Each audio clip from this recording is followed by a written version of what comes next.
Ryan. We are live. Hello, everybody. How is everybody this evening? We have Nuclear Katie in the house. Katie! We have an Andrew Meredith in the chat. and on the stream. Well, I don't know.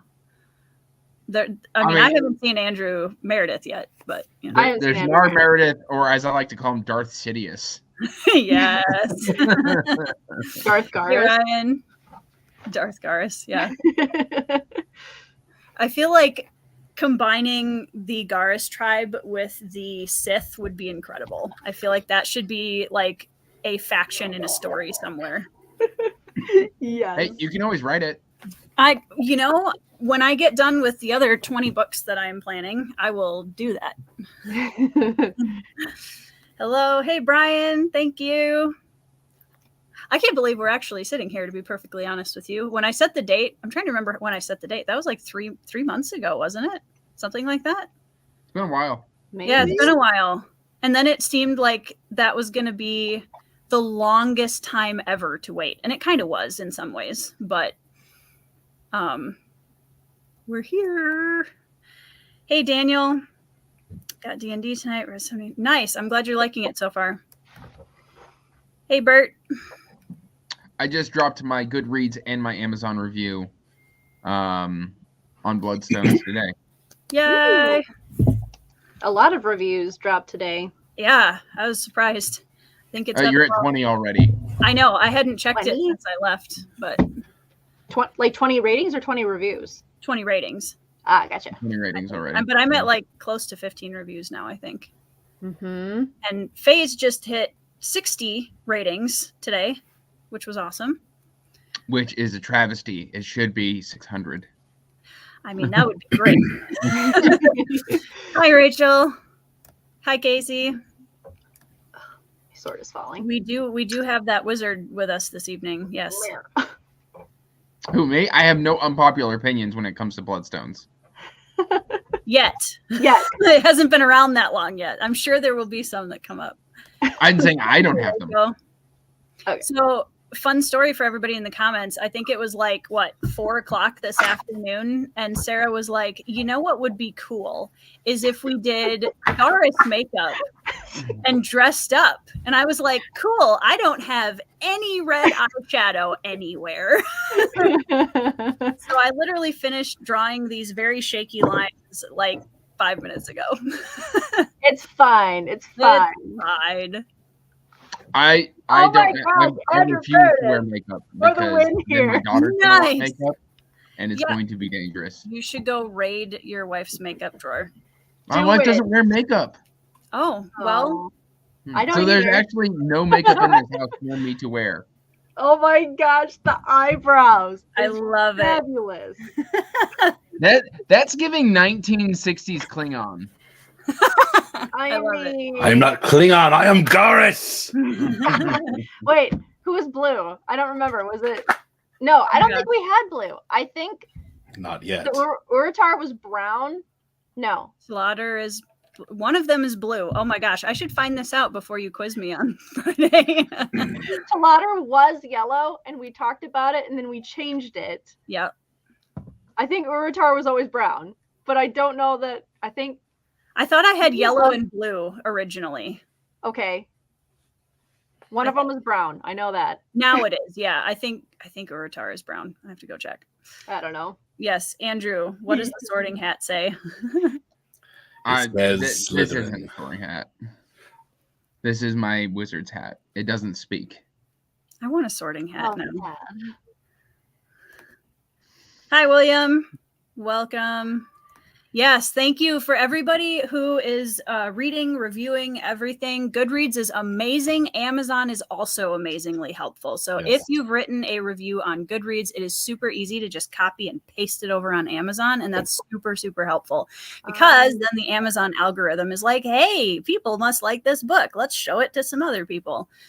And that's my version of how the algorithm works. Just very technical. Sounds right to me. Yeah. Thanks, Ryan.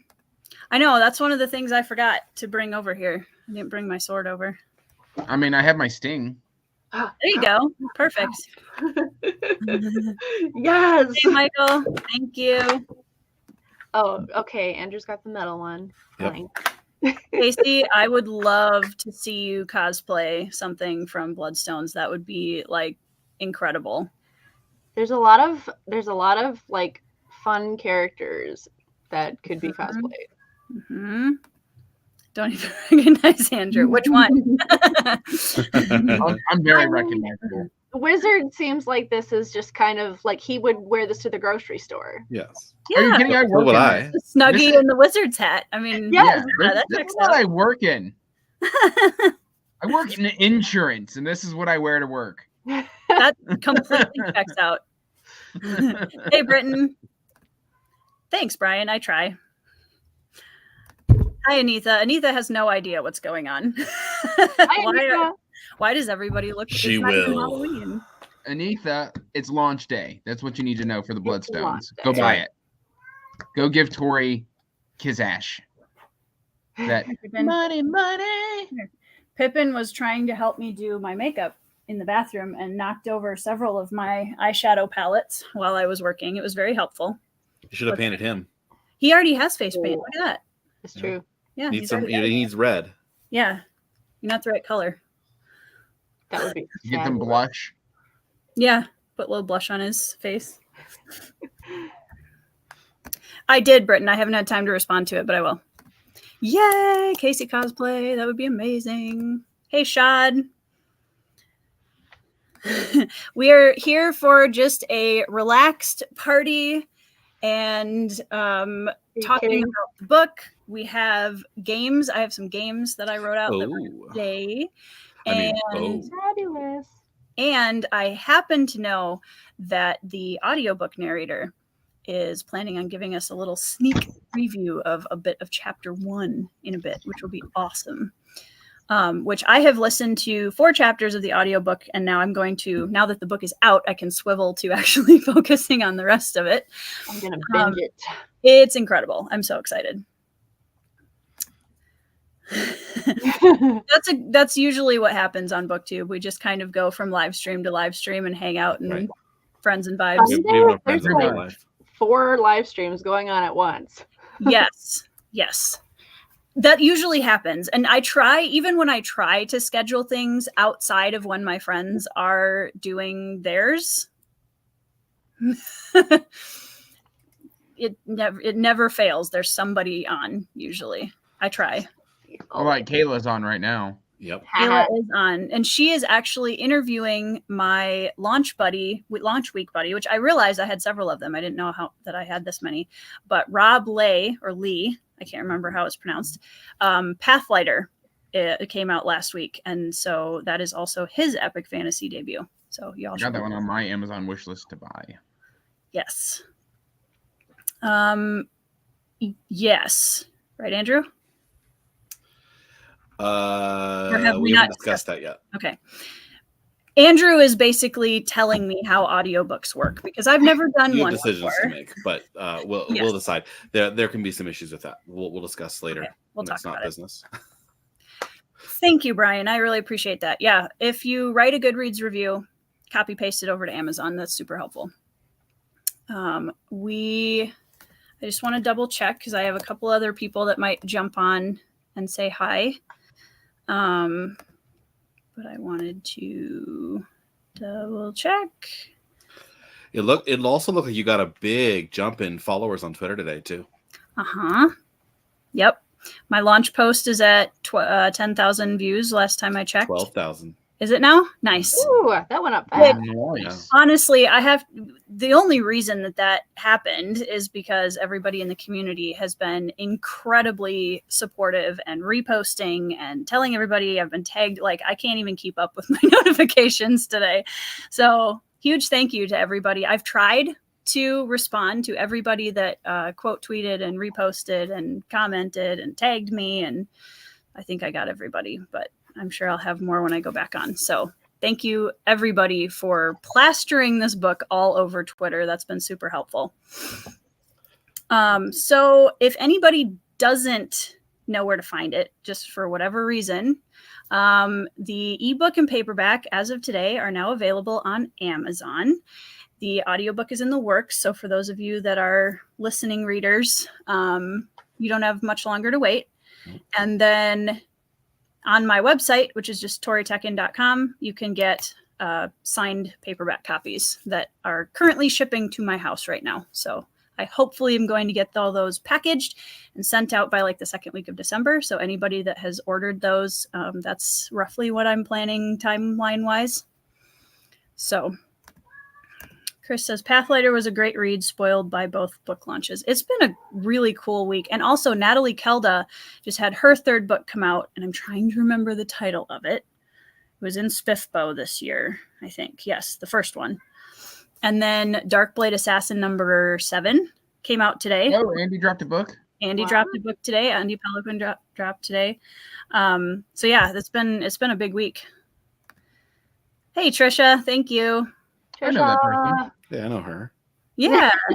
You better know her. In the next room. Take her out on a date One of the sometime. most wonderful women in the world. You better know her. 100%. You should invite her in and come say hi. Yeah, Trisha is welcome to join us if she wants to, if she's bored. She just has to come upstairs. Yeah, Trisha, you should come say hi. Thank you, Anitha. Thank you, Casey. Nice. Yeah, look very Norse. Yeah. I don't. I look just. No, Andrew.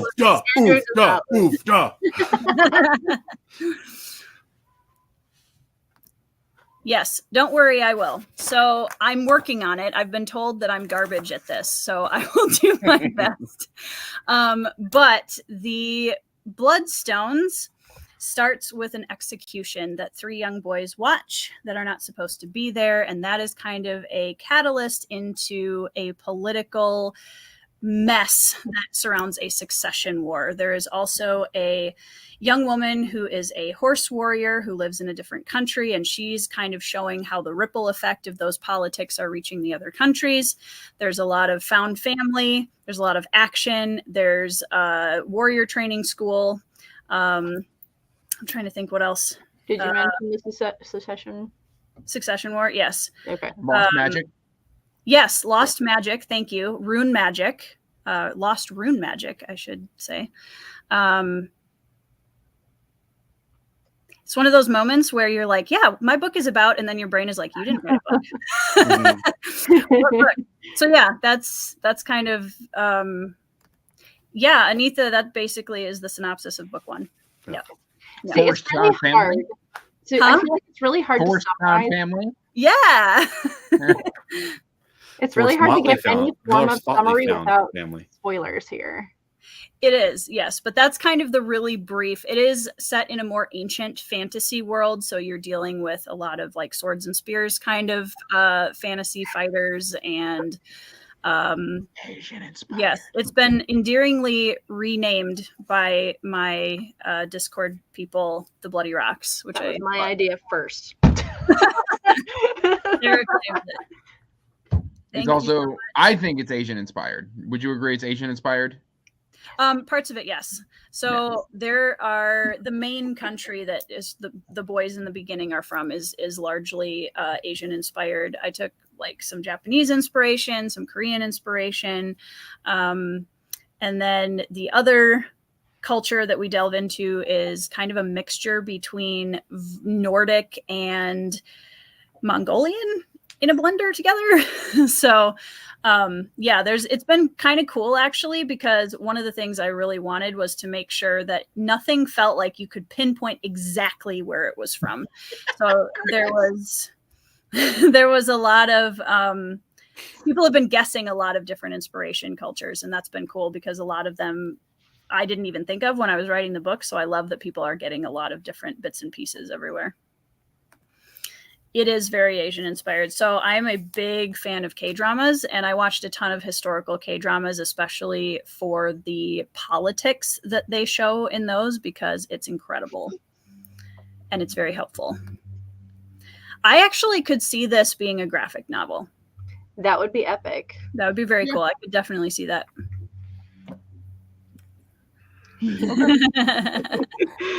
Yes. I think we're gonna go with this, Chris. Fruity Pebbles. He's gonna get a specially printed cover of the Bloodstones, but it's gonna be the Fruity Pebbles. Fruity Pebbles. Hey, Sarah. Can we do a limited edition? Let me open up Photoshop and change the typography there. Right. Yabba dabba do. Yeah, I could definitely see it in that kind of a style of story. Especially like I just read The Last Ronin, which is like a futuristic Teenage Mutant Ninja Turtles graphic novel this year, and it was incredible. And just the style of it, I could definitely see. Is that like a Raphael? Trisha, I desperately want you to walk in wearing like Garrus makeup right now. That would be incredible. Little different than the just get a bunch of like white powder, stick your hand in it, and just White Hand of Saruman. Wrong series, but it'll work. Yes, The Fruity Pebbles by Veronica Tekken. That was one of the bloopers for context in Chris's it was a wrap up, I think. Yes, and he put it in the bloopers, but originally he said Veronica Tekken, which was hilarious. So I have actually showed up on live streams with that name before just because I thought that was really funny. That is fabulous. I've definitely done that before too. I have definitely called people the wrong name on live streams, and so happens. We're all professionals here.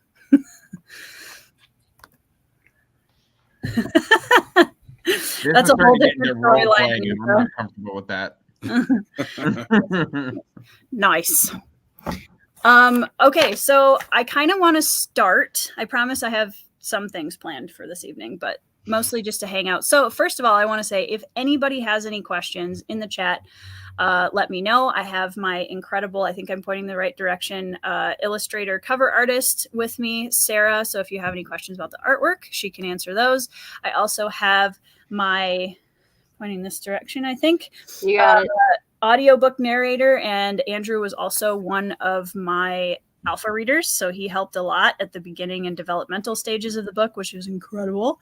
And then down there is Andrew Wizard, who was one of my close friends and beta readers. So if you have any questions about that side of things, Andrew can help out.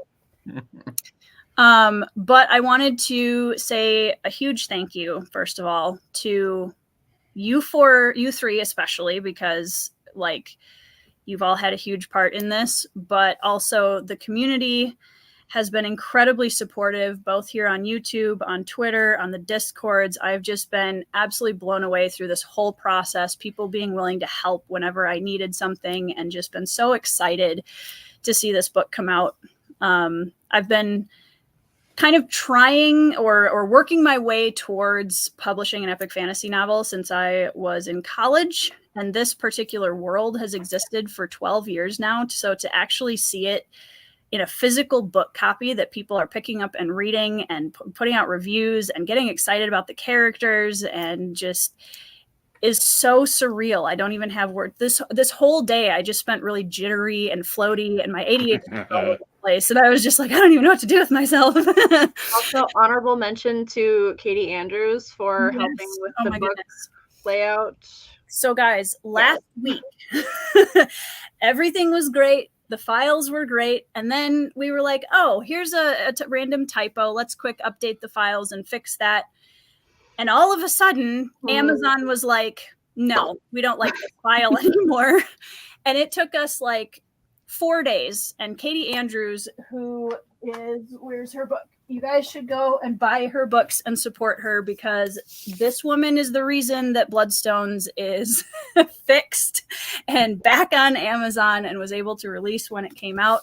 We uploaded the last file less than 12 hours before the cutoff. So basically, yes, if that file didn't turn out, paperback was not on Amazon. Yeah.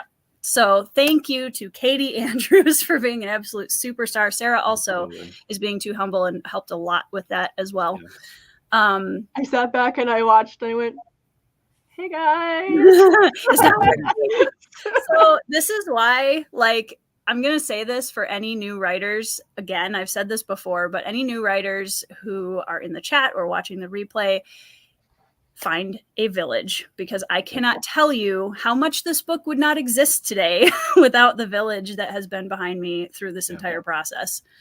And yeah, Katie was a huge help this last week. And I'm trying to remember what that last fall was, when I was really getting into kind of a chunk of the first draft. And Andrew Meredith was incredibly helpful during that part, because I wanted to quit so many times trying to I wouldn't let you, because it was so good just from the beginning.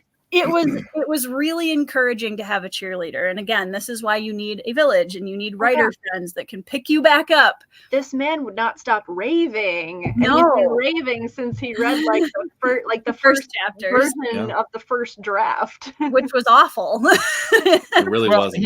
When he came into town, he leaned over to me and went, "It's really good."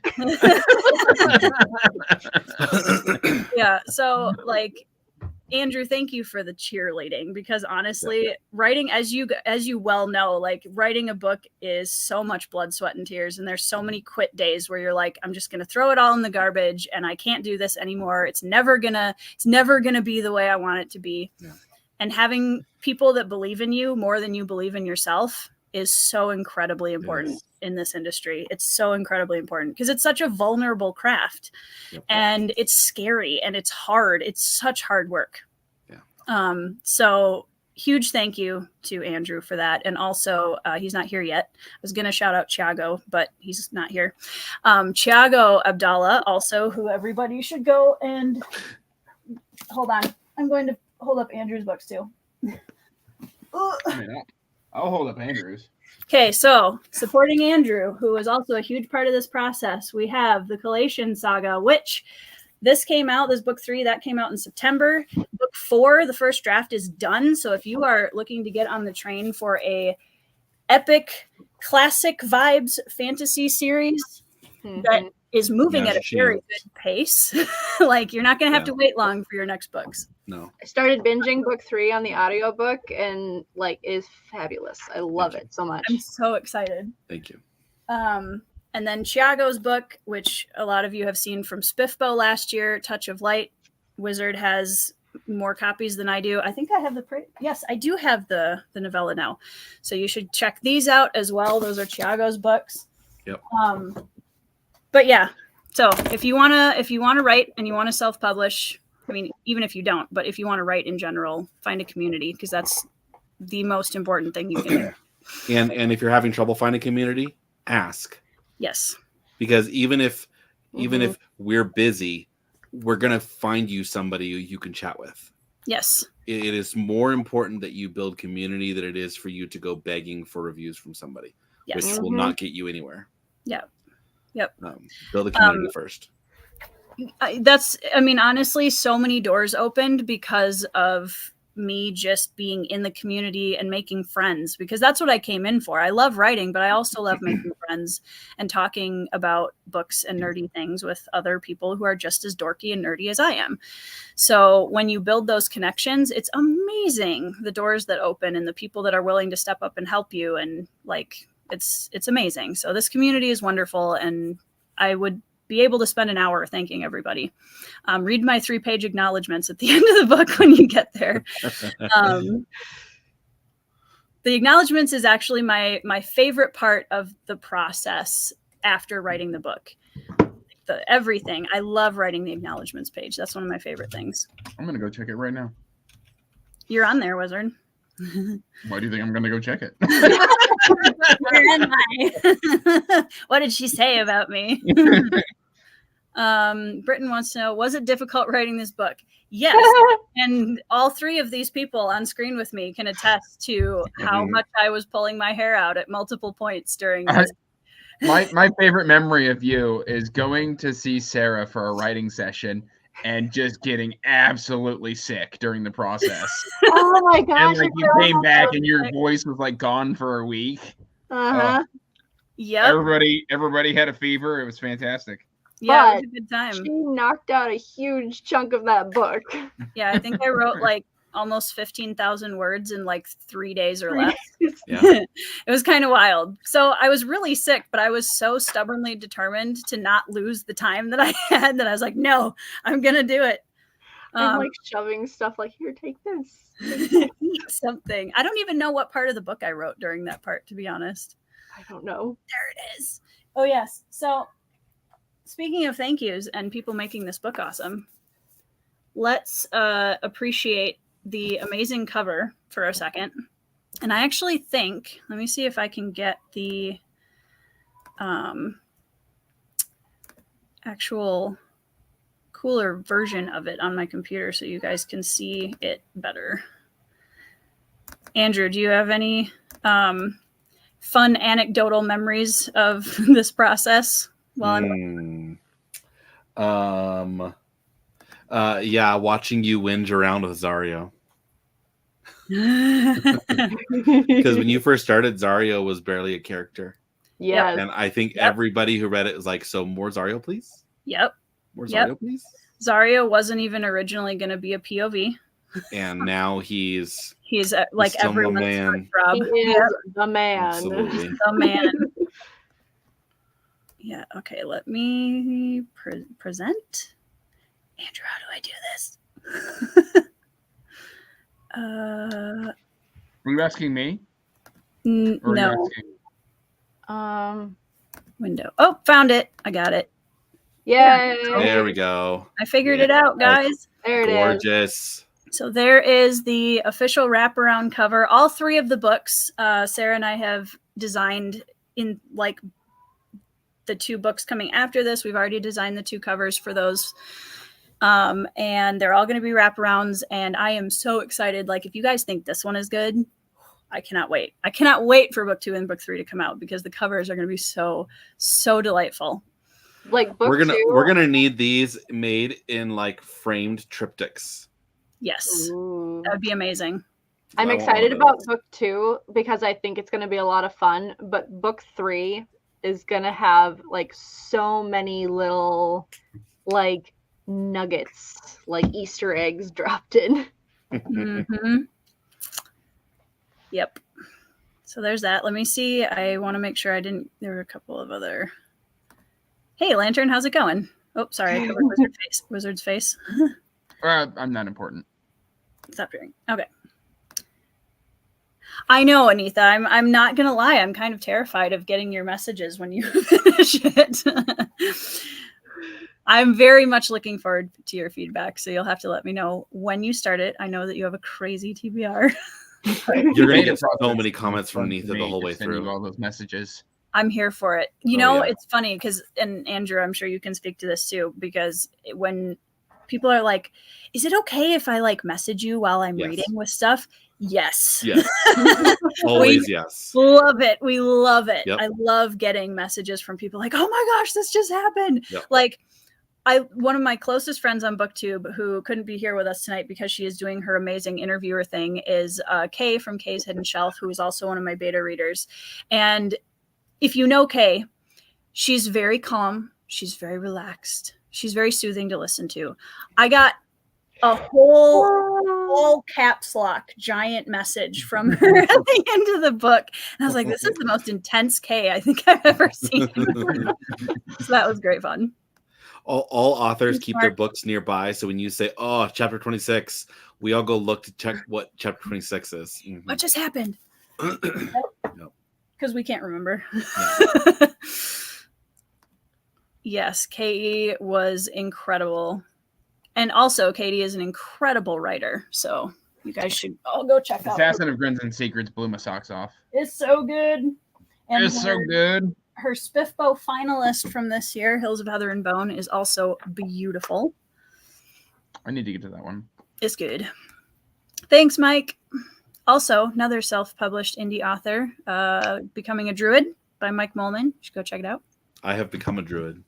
Yes, Andrew is cosplaying Mike's book today. You know what's funny about that? Hold on. Let me see if I can find... I have it. Do I need to turn around and face this way? See if I can get the pose right. Wizard. Oh, it's this way. Okay. Oh, there we go. Yeah, look at that. Got it. Look at that. How do I look, Mike? Perfect. Screenshot it quick. Yes. Hold on. There, I screenshotted it for Mike. Writing an entire book both takes and gives you something spiritually. I would totally agree with that. I think I learn something. I learn a lot of things with every book I write, to be honest. This one taught me a lot about myself as a writer, not just even what was in like the content of the book, but I feel like this was a huge step for me as a writer, learning a lot about my process and about my voice as an author, and really letting go and just leaning into it and not trying to be all the things.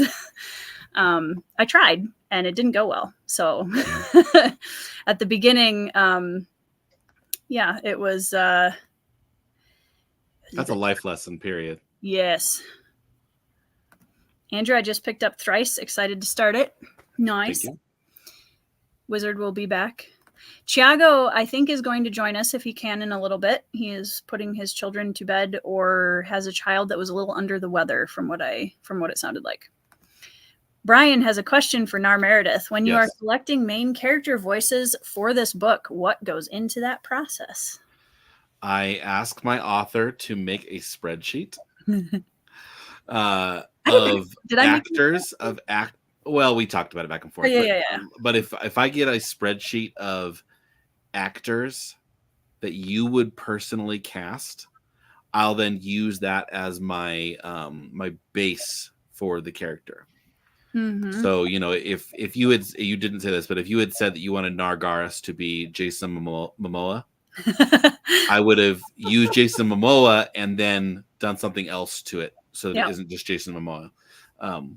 So I use a lot of actors or actors as particular characters, so that we can try to capture exactly the essence we want for them.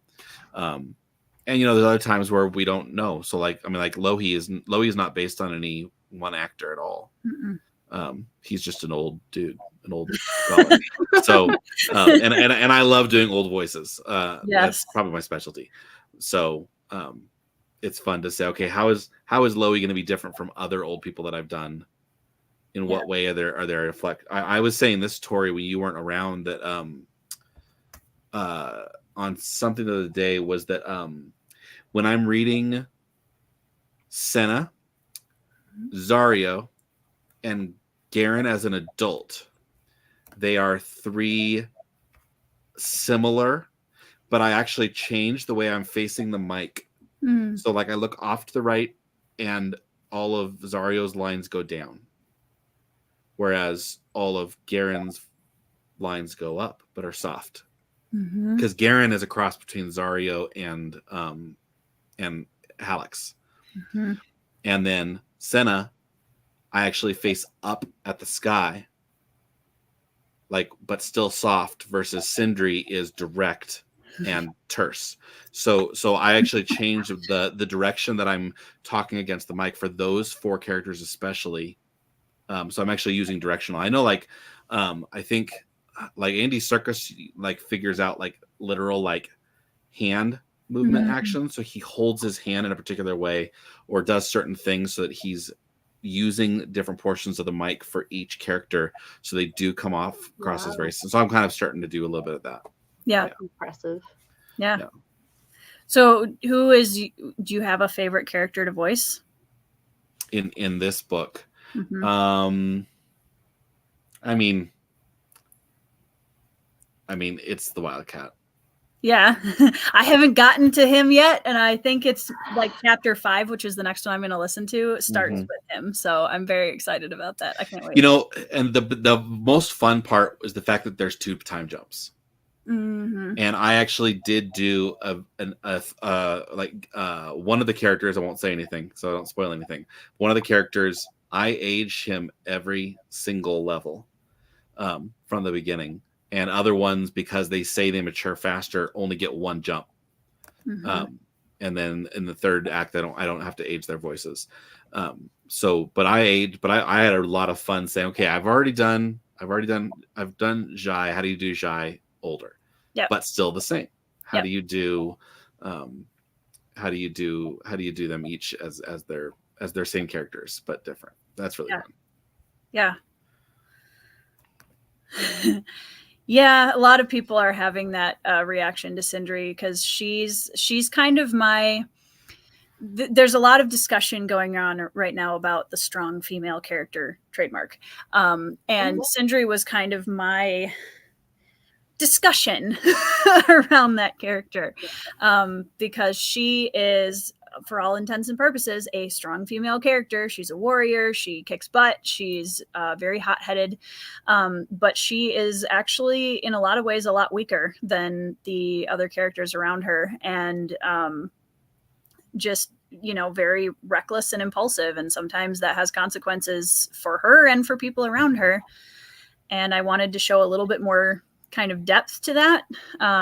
Because I always get really tired when there are one-dimensional strong female characters in movies, books, anywhere. So, and she was also very fun to write. There's something really fun about having a character that's just it's almost pure instinct. Like she just does things. And that was fun to write, especially since some of the other POVs are more, well, all the other POVs are more restrained and more careful or cautious or calculated, or however their personalities dictate. And Sindri was just like, I could just let go, and it was a little wild ride every time I got to one of her chapters. I wrote her the fastest too. Every chapter I got of hers went a lot faster. Can attest. Mm-hmm. Mm-hmm. Okay. Hey, I'm writing a Sindri chapter. Hey guys, I finished a Sindri. Yep. Every Garen chapter was like a slog. He was a challenge for me as a character. He was, of the 4 POVs and of any of the characters I've written in this series so far, Garen was the biggest challenge by far. Because I think he tapped into a lot of things that were very vulnerable for me to write, and it was hard for me to go there and really spend time in that. But I think he was the most rewarding character at the end, just because I knew like there's so much work that went into him. Mm-hmm. Okay, let's see. That's right, Ryan. Nerds for president. Yeah, the acknowledgements are so much fun. I love it. Because it's almost like taking a little nostalgic trip. You get to go back to the beginning and think about all the different people that were involved and how they were helpful, and it's pretty cool. Hey, Jeffrey. Yes, so that is something a couple of people have asked me, like, oh, who's on the cover? And I'm like, I'm not going to tell you until the end, because technically you want to read the book first. Mm-hmm. I can tell you, but only if you've read the book.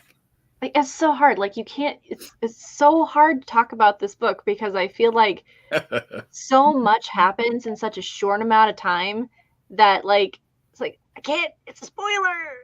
Right? Yeah, Zario was originally, the book was 1 POV, and it was Garen, and it was all the way through the book. And I got 3 chapters in and decided that was not helpful. I thought you got 8 chapters in before you decided that. 3. Okay. Mm-hmm. Because I remember you had to go back and add in Zario's chapter. Yes. So was Sindri then going to be a book 2 character? At the point, I'm trying to remember where I kind of split off. So when I got to book or chapter 3, and I realized that yes, Garen is kind of the backbone of this book, but he can't tell the full story by himself.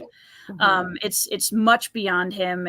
There's so many other things going on that Garen can't share with us.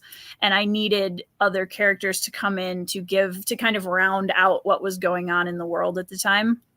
I'm trying to remember, like, was it chapter 3 that you, because I know Sindri was not part of the original plan at all. No. And was it chapter 3 that you came and you were talking about how you created this whole horse clan kind of thing? I think so. I think what happened was after chapter 3, I realized I had this young boy character who didn't know hardly anything. I was like, well, I need a contrast to that, because we need more information about what's going on. And so I contrasted him. Master Lowy was the next POV that came in, because Master Lowy knows almost everything about what's going on. And so it was a good contrast to go from Garen to him, because Master Lowy could give us a lot of information to shed light on what was going on with Garen and the rest of the country. And then Zario was an accident because my critique partner at the time was like, oh, I loved Zario in chapter 1. I'd love a POV from him. So I was like, I'll write a chapter from Zario's perspective just to humor her and send it like as a kind of a present sort of thing. And I got about halfway through the chapter and I realized how intensely I was enjoying writing Zario's character and how much he had to offer to this story. And I love him so much. Like there's a lot of Zario fans out there already. And it's not just Zario. No. It's Zario and someone else that make it. Yes. More of that in book 2, especially. Thank you. If you don't, we're going to talk. I know. There's so many things. I have a list of the things that people I'm making a list too, this, just this, reading through it. I want this, this, and this. I'm going to do my best. Sindri, I think I got stuck probably around chapter 5 or 6. I had my other 3 POVs, but I still felt like this was really missing something. That I still needed a contrast, not just from Garen, from young boy to older man character with Loey. I needed a contrast that was completely outside of Katesh. I needed to show something else in the world that was affected by what was going on in Katesh, but it wasn't like part of all of that. And then Sindri just barged her way right into my brain and was like, hi, it's me. And I knew I love horse warriors so much. So I was like, well, this will be easy. I've been watching I've been watching a lot of Viking based stuff, and I had just read Khan Eagleden's Genghis Khan series, and it just kind of all fell into place. I wanted to create this horse warrior culture that had a little bit of Nordic feel, a little bit of Mongolian feel, and hot-headed warrior characters are an archetype I tend to gravitate towards. So it was an easy addition. It's Hey, Hello. I said thank you to you earlier, but you weren't here. I'm sorry. So thank you. My daughter's a little sick, so she's been waking up. Bad. Yeah, she's coughing a lot. Yeah. I was just saying earlier that you were a huge help. Did I say that yet? I said thank you to you, but I'm trying to remember for what. My brain's already. You're waiting for him to show up to thank him. Yes. So for anybody who, there's a lot of people that have come back after reading the book and really, really loved Garen as a character. And I have Thiago to thank for a lot of that, because I was so stuck with his character and really struggling to commit to Garen's character. And Thiago very graciously took a very large chunk out of his day one day to help me just figure out who Garen was as a character. And that was incredibly helpful. So I honestly felt like all I did was confuse you more. There were days. Yeah. But Thiago, she talks about that a lot when you're not around. How thankful she is that you worked. I wait specifically until you're not around. Yeah. So it doesn't go to my head. That's right.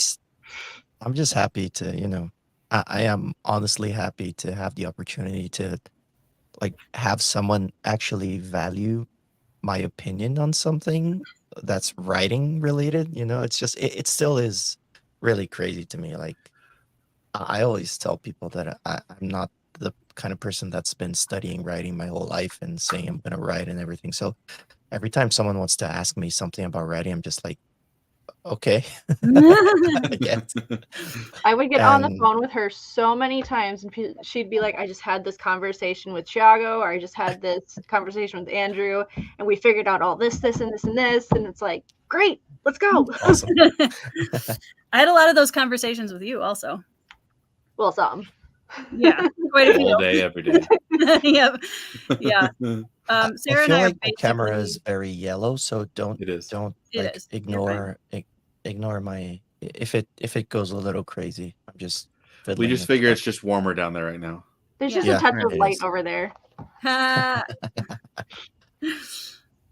Let's see. I want to make sure I didn't miss any questions. Oh, fiction. Yeah, Casey, Rue is her favorite character, which is awesome because Rue is fabulous. Rue is wonderful, and I love him. So I'm glad that you liked him, Casey. Better? I was thinking Hey, better. Chris. Okay. Yep, Yeah, there you there you go. Yeah. Hey, I preferred Chris. it yellow. Another awesome YouTube channel you guys should go check out. Chris from The Real Bookaholic. His house is literally a giant Tetris library, and it's amazing. It's amazing. We have Catherine D. Graham, a fellow Spiffbo author from this year, also has a great channel with a ton of info on Spiffbo, so you guys should go check her out.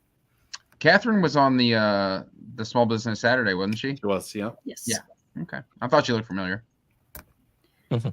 Me too, Trisha. So yeah, that was a conversation that I thought it was important for Sarah and I to have as we were designing the cover of book 1 to make sure, okay, what does book 2 look like? What does book 3 look like generally, so that we had a good starting point.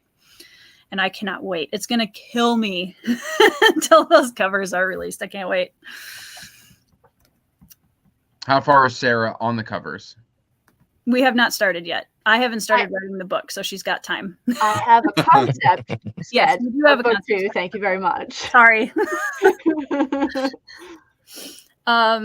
So to answer Francois's question, are the other 2 books written? No, they are not. I am planning on starting the prologue of book 2 this next week. I was hoping to get to it this week, but for some strange reason, I didn't. Like you had a book launch or something. I know, weird. Yeah. But I know the scene. I have the scene in my head. I'm very excited about it. I think it's going to be a really banger opening, and I cannot wait. So I'm very excited. I mean, let's be honest. Like, you probably have about like 30% of the entire trilogy written in your head. Of book 2 and 3. Yeah. Oh yeah. I have all of the major scenes, not all of, most of the major scenes that are going to happen in book 2 and book 3 I have in my head. Guys, Awesome. this woman says she can't outline, but what she doesn't realize is that the outline is all in her brain. Yeah, basically. I've been telling her that for ages. I've been telling her she's an outliner. She just doesn't want to admit it. I mean, I feel like if you look at it as everybody outlines, I don't know. I don't outline the same way that because when I think of outlining, I think of sequential processing, and that is not something I can do very well. So I think my outlining process is very different, but I do still, figure out what's going on in my head, and then I just never write it down, and it drives people nuts.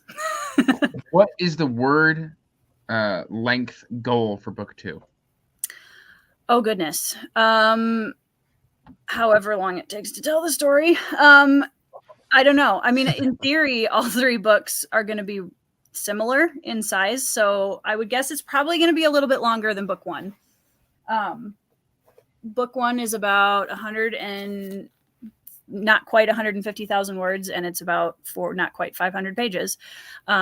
So I'm guessing book 2 is probably going to be 550. I don't know. It's going to depend. There's a lot of things in book 2, a lot of big things going on in book 2. So it'll all depend on how much space I need to tell it all in a way that doesn't feel rushed. Give me some spine, like Width. Her writing group will not allow her to write a bloated book.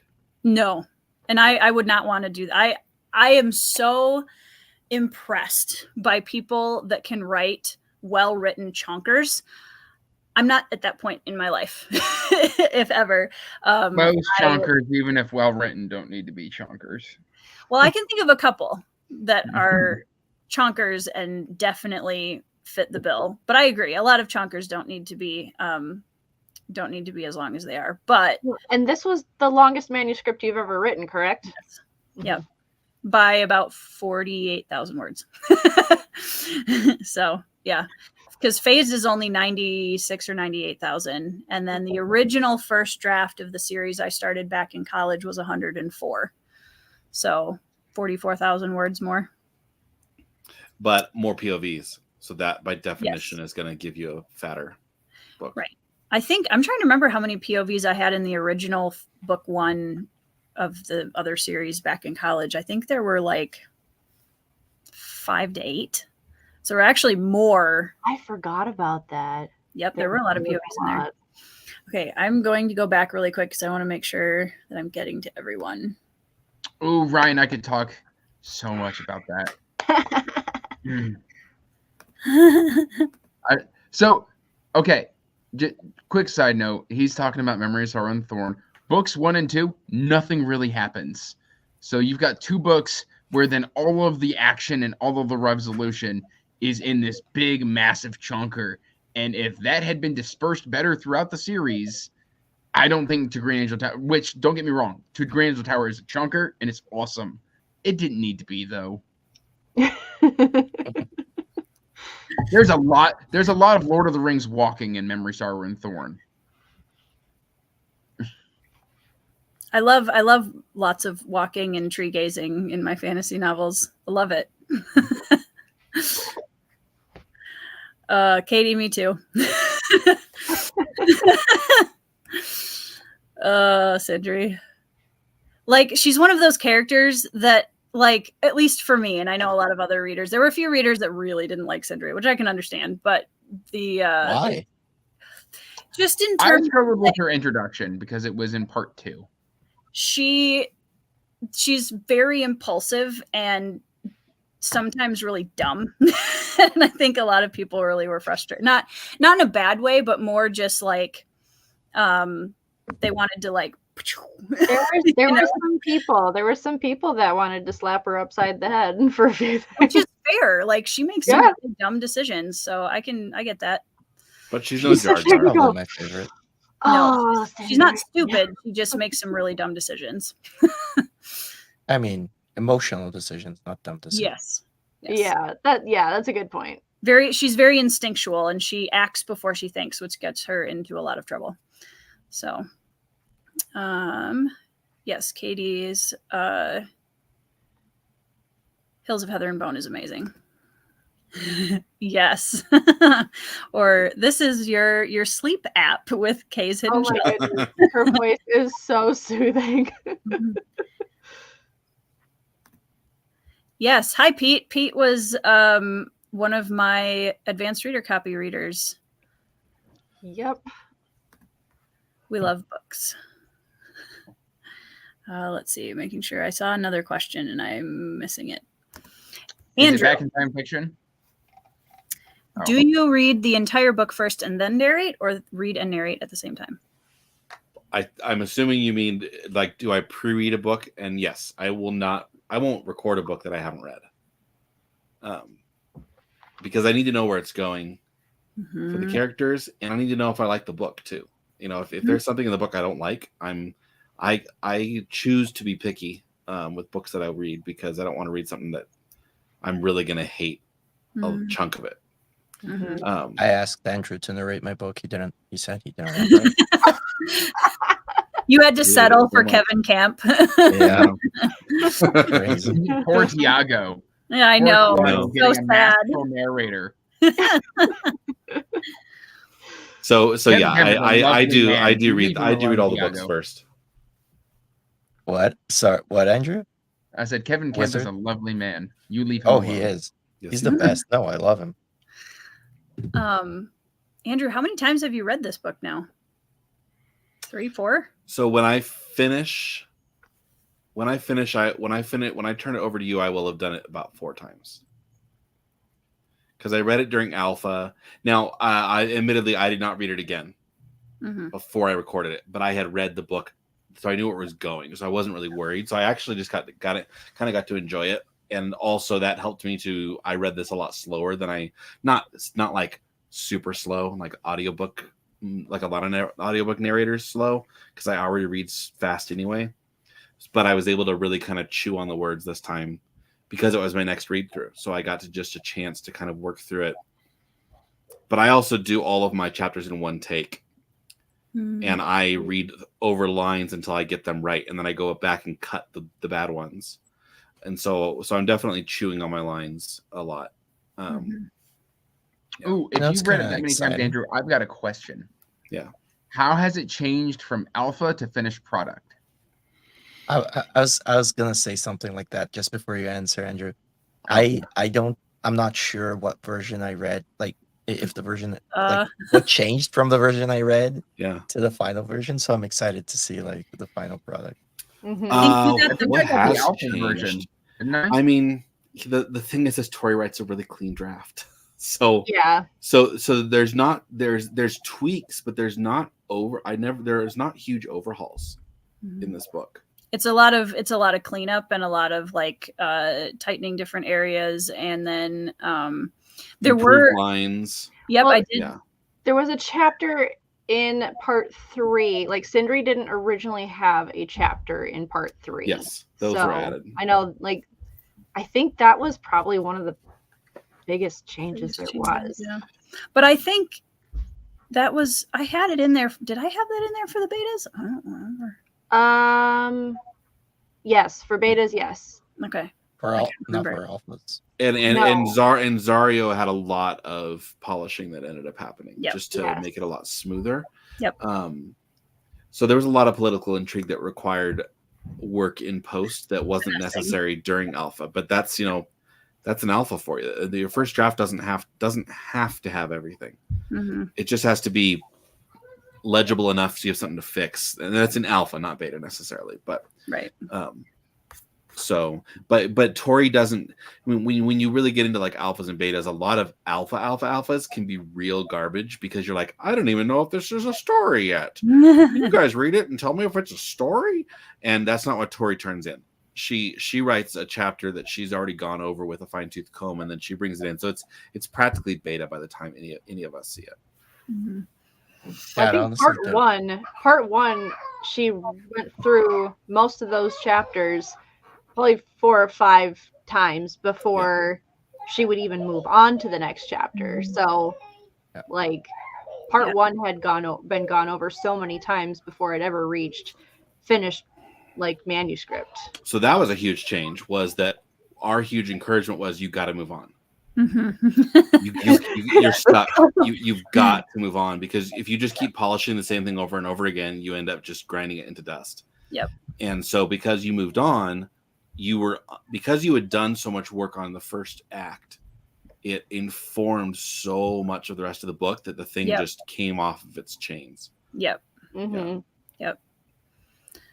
Well, and that's why I think, honestly, for me, talking through things I'm a big talk it out person when I'm in the developmental stages. And I think that's incredibly helpful for me, because then when I'm going into the actual manuscript, I already have a very clear vision of what I think is going to work versus not, because I've already talked it out with other people that I trust that have writing backgrounds. So we all kind of, I throw stuff into our writers chat and I'm like, hey, Andrew, hey, Thiago, hey, Sarah, like, what do you think of this? What do you guys, I'm kind of leaning towards this sort of a scene or this kind of a character choice or whatever. And that's really helpful to have that kind of just general support group. And we all do that on a regular basis. And we just kind of bounce stuff off each other, and it's incredibly helpful. I think one of the funniest things, like for me, watching you write this book is how many times like you would just like work to just like slog through a section and you'd get 200 words, 300 words, like, and you've got other people like, oh, I got like, 3,200 words today. And she's like, I got 200. And then she hated them. And it's like, you know what? Just move on. Keep going. That's what the first draft is for. And then she didn't end up changing a whole lot anyway. Well, I think we're our own worst critics in a lot of ways. And I think sometimes we can get so caught up in the perfectionism that, when I would go back to those 200 words and I'd reread them to myself, it's like, oh, that's not so bad. I love when that happens so much. Same. When you go back and you're laughing at your own lines, you're like, I wrote that. That's hilarious. Every time that happens, I get suspicious. Yeah. Like if I'm being critical enough of myself, I'm like, no, I remember this being bad. It can't be that, I'm reading it and it's not that bad. Right. Yeah. Let's show it to someone else. At the very beginning, Andrew was so constantly like raving about the bits that I would send him. I didn't believe him at first. I was like, Thank you for cheerleading me so much. I really appreciate that. It's helping, but it's not that good. Like, it's not that good. Really, it's not that good. And it took me a really long time to just accept that, like, yeah, okay, I'm really happy with this book and I'm really proud of it. And it is a really good book. And I'm really, really proud of where it's at. But a lot of that was because I had people that I could lean on when I was writing it. So I know I don't seem like I'm critical, but when I'm critical, I'm critical. Mm-hmm. As diplomatically as I can be. But I mean, Trisha can attest. We have one book where it was like, I don't know, this is not ready. Versus the other one, it's like, yep, keep going forward. This is going to polish up fine. And there was one book that was written between that it was like, this is going to have to take a big old overhaul and chop into two books because this is doing too much. Yeah. So if something's doing too much, we don't want to see any of our friends or family or anybody publish something that's garbage. Yeah. Well, and that's why your writers group I was the critical one. Yeah, Andrew's the one. If it passes Andrew and it doesn't get DNF'd, it's a good book. So the fact that Andrew made it all the way through my book. Okay, so that's like the biggest 5-star I could ever get. I have to admit, when I sent Andrew my book, I didn't know about his DNF fame. Otherwise, I would be very scared. We're all very lucky. Yeah, it's very scary. I've read all 3 of your books. Yeah, I've got more luck. And someday I hope to read the illustrators' books too. We're January. We're gonna start pressing. Yeah, after Christmas. This is where it's happening. I appreciate Andrew though. Like, Andrew Meredith read my first chapter, bless his heart. And then he gave me some pointers, and it was like when I saw his response, I was like, oh, this is bad. This is really bad. So, but like, having gone back and redone it, I don't even know if I think I sent you the updated draft or whatever, but I'm like, the current version that I'm at is so much better, but it would never be there if I didn't like have to swallow the pill the first time. That's honestly like great. It's part of the process. It's good to see you're getting better, you know. I mean, stuff that I write today, like I do not have the courage to open A Touch of Light ever, because like I feel like I've gotten so much better since, you know, that first book, and I'm gonna cringe at so many things that I did that I wouldn't do today. And it's like, but you know, at the time it was the best I could. See, I do that with my artwork. I'm going back and I'm dropping it 2 stars. No, but I'm not saying that, you know, like our first books are bad, but we are so self-critical and we're so self-conscious of our mistakes, you know, or what we consider to be mistakes that most people don't even see. Like I'll cringe at stuff that I wrote that most people just, you know, read like it's whatever, like you know, just normal. And the closeness is what gets you, like. Yeah. Yeah, I do that with my artwork all the time, but the problem is that I can't like willfully not open it. It's like, boom, it's in your face. Like, you did this 5 years ago and I can tell. But I think like one of the things I'm learning is to accept each book was so incredibly loved at the time that I wrote it. And it was, like you said, it's the best that I could do at that time. And it's, as we get more and more books under our belts and we see this kind of progression, you can follow the journey through the books and you can see the threads that stay the same, the pieces that make you as an author. And like, I still go back and reread Phased every once in a while. I still love that book. And like, there's a huge go back and read other books that you've written prior to Phased. That still makes me love all my books. I love all my books. I mean, in fairness, it is very difficult. And I have done a lot of personal work to get to this point where I am just so proud of the younger version of me who was putting herself out there and people were reading her books and she was 14, 15, 16 years old. And looking back, I'm not looking at the problems that were in the books because, oh man, They were there. I was basically publishing my learning how to write in a lot of ways. And now looking at Mighty Stallion 1, which was book 1 that I published when I was 14, to By Bloodstone. VR Tekken. Like, no, actually, it was under my maiden name. I wasn't married at 14. Okay, so it was VR. No, it was Victoria. Yep. And then my I maiden know. name. You're trying to get it out of me. I'm not going to tell you. Yeah. I Oh, used to boy. know it. Sarah is going to go get it. But like what I mean is seeing that, and then what I think I'm going to do actually is I'm going to take a picture of that book next to Bloodstones and post it on Twitter, because like I'm really proud of that journey, and I'm proud of myself for. Would you ever do an updated author's preferred text of your original works and like spruce them up? No, I'm Ooh, sorry. can I read them online? Can I read them out loud? You want to do the audio? It'll be like a 2-hour audiobook. You've got to show us the covers of each one. Do you have all 20? 20? I don't think there's 20. So that was the last. Iron Spear was the last fiction I wrote before Phased. This is my favorite one pre like phase that you have ever written. Like Sarah this one also has- did the tree on the cover, everyone. Oh, we're not gonna Yeah, look now at you want to put it away. I see how it is. that. No, we're not gonna look at that.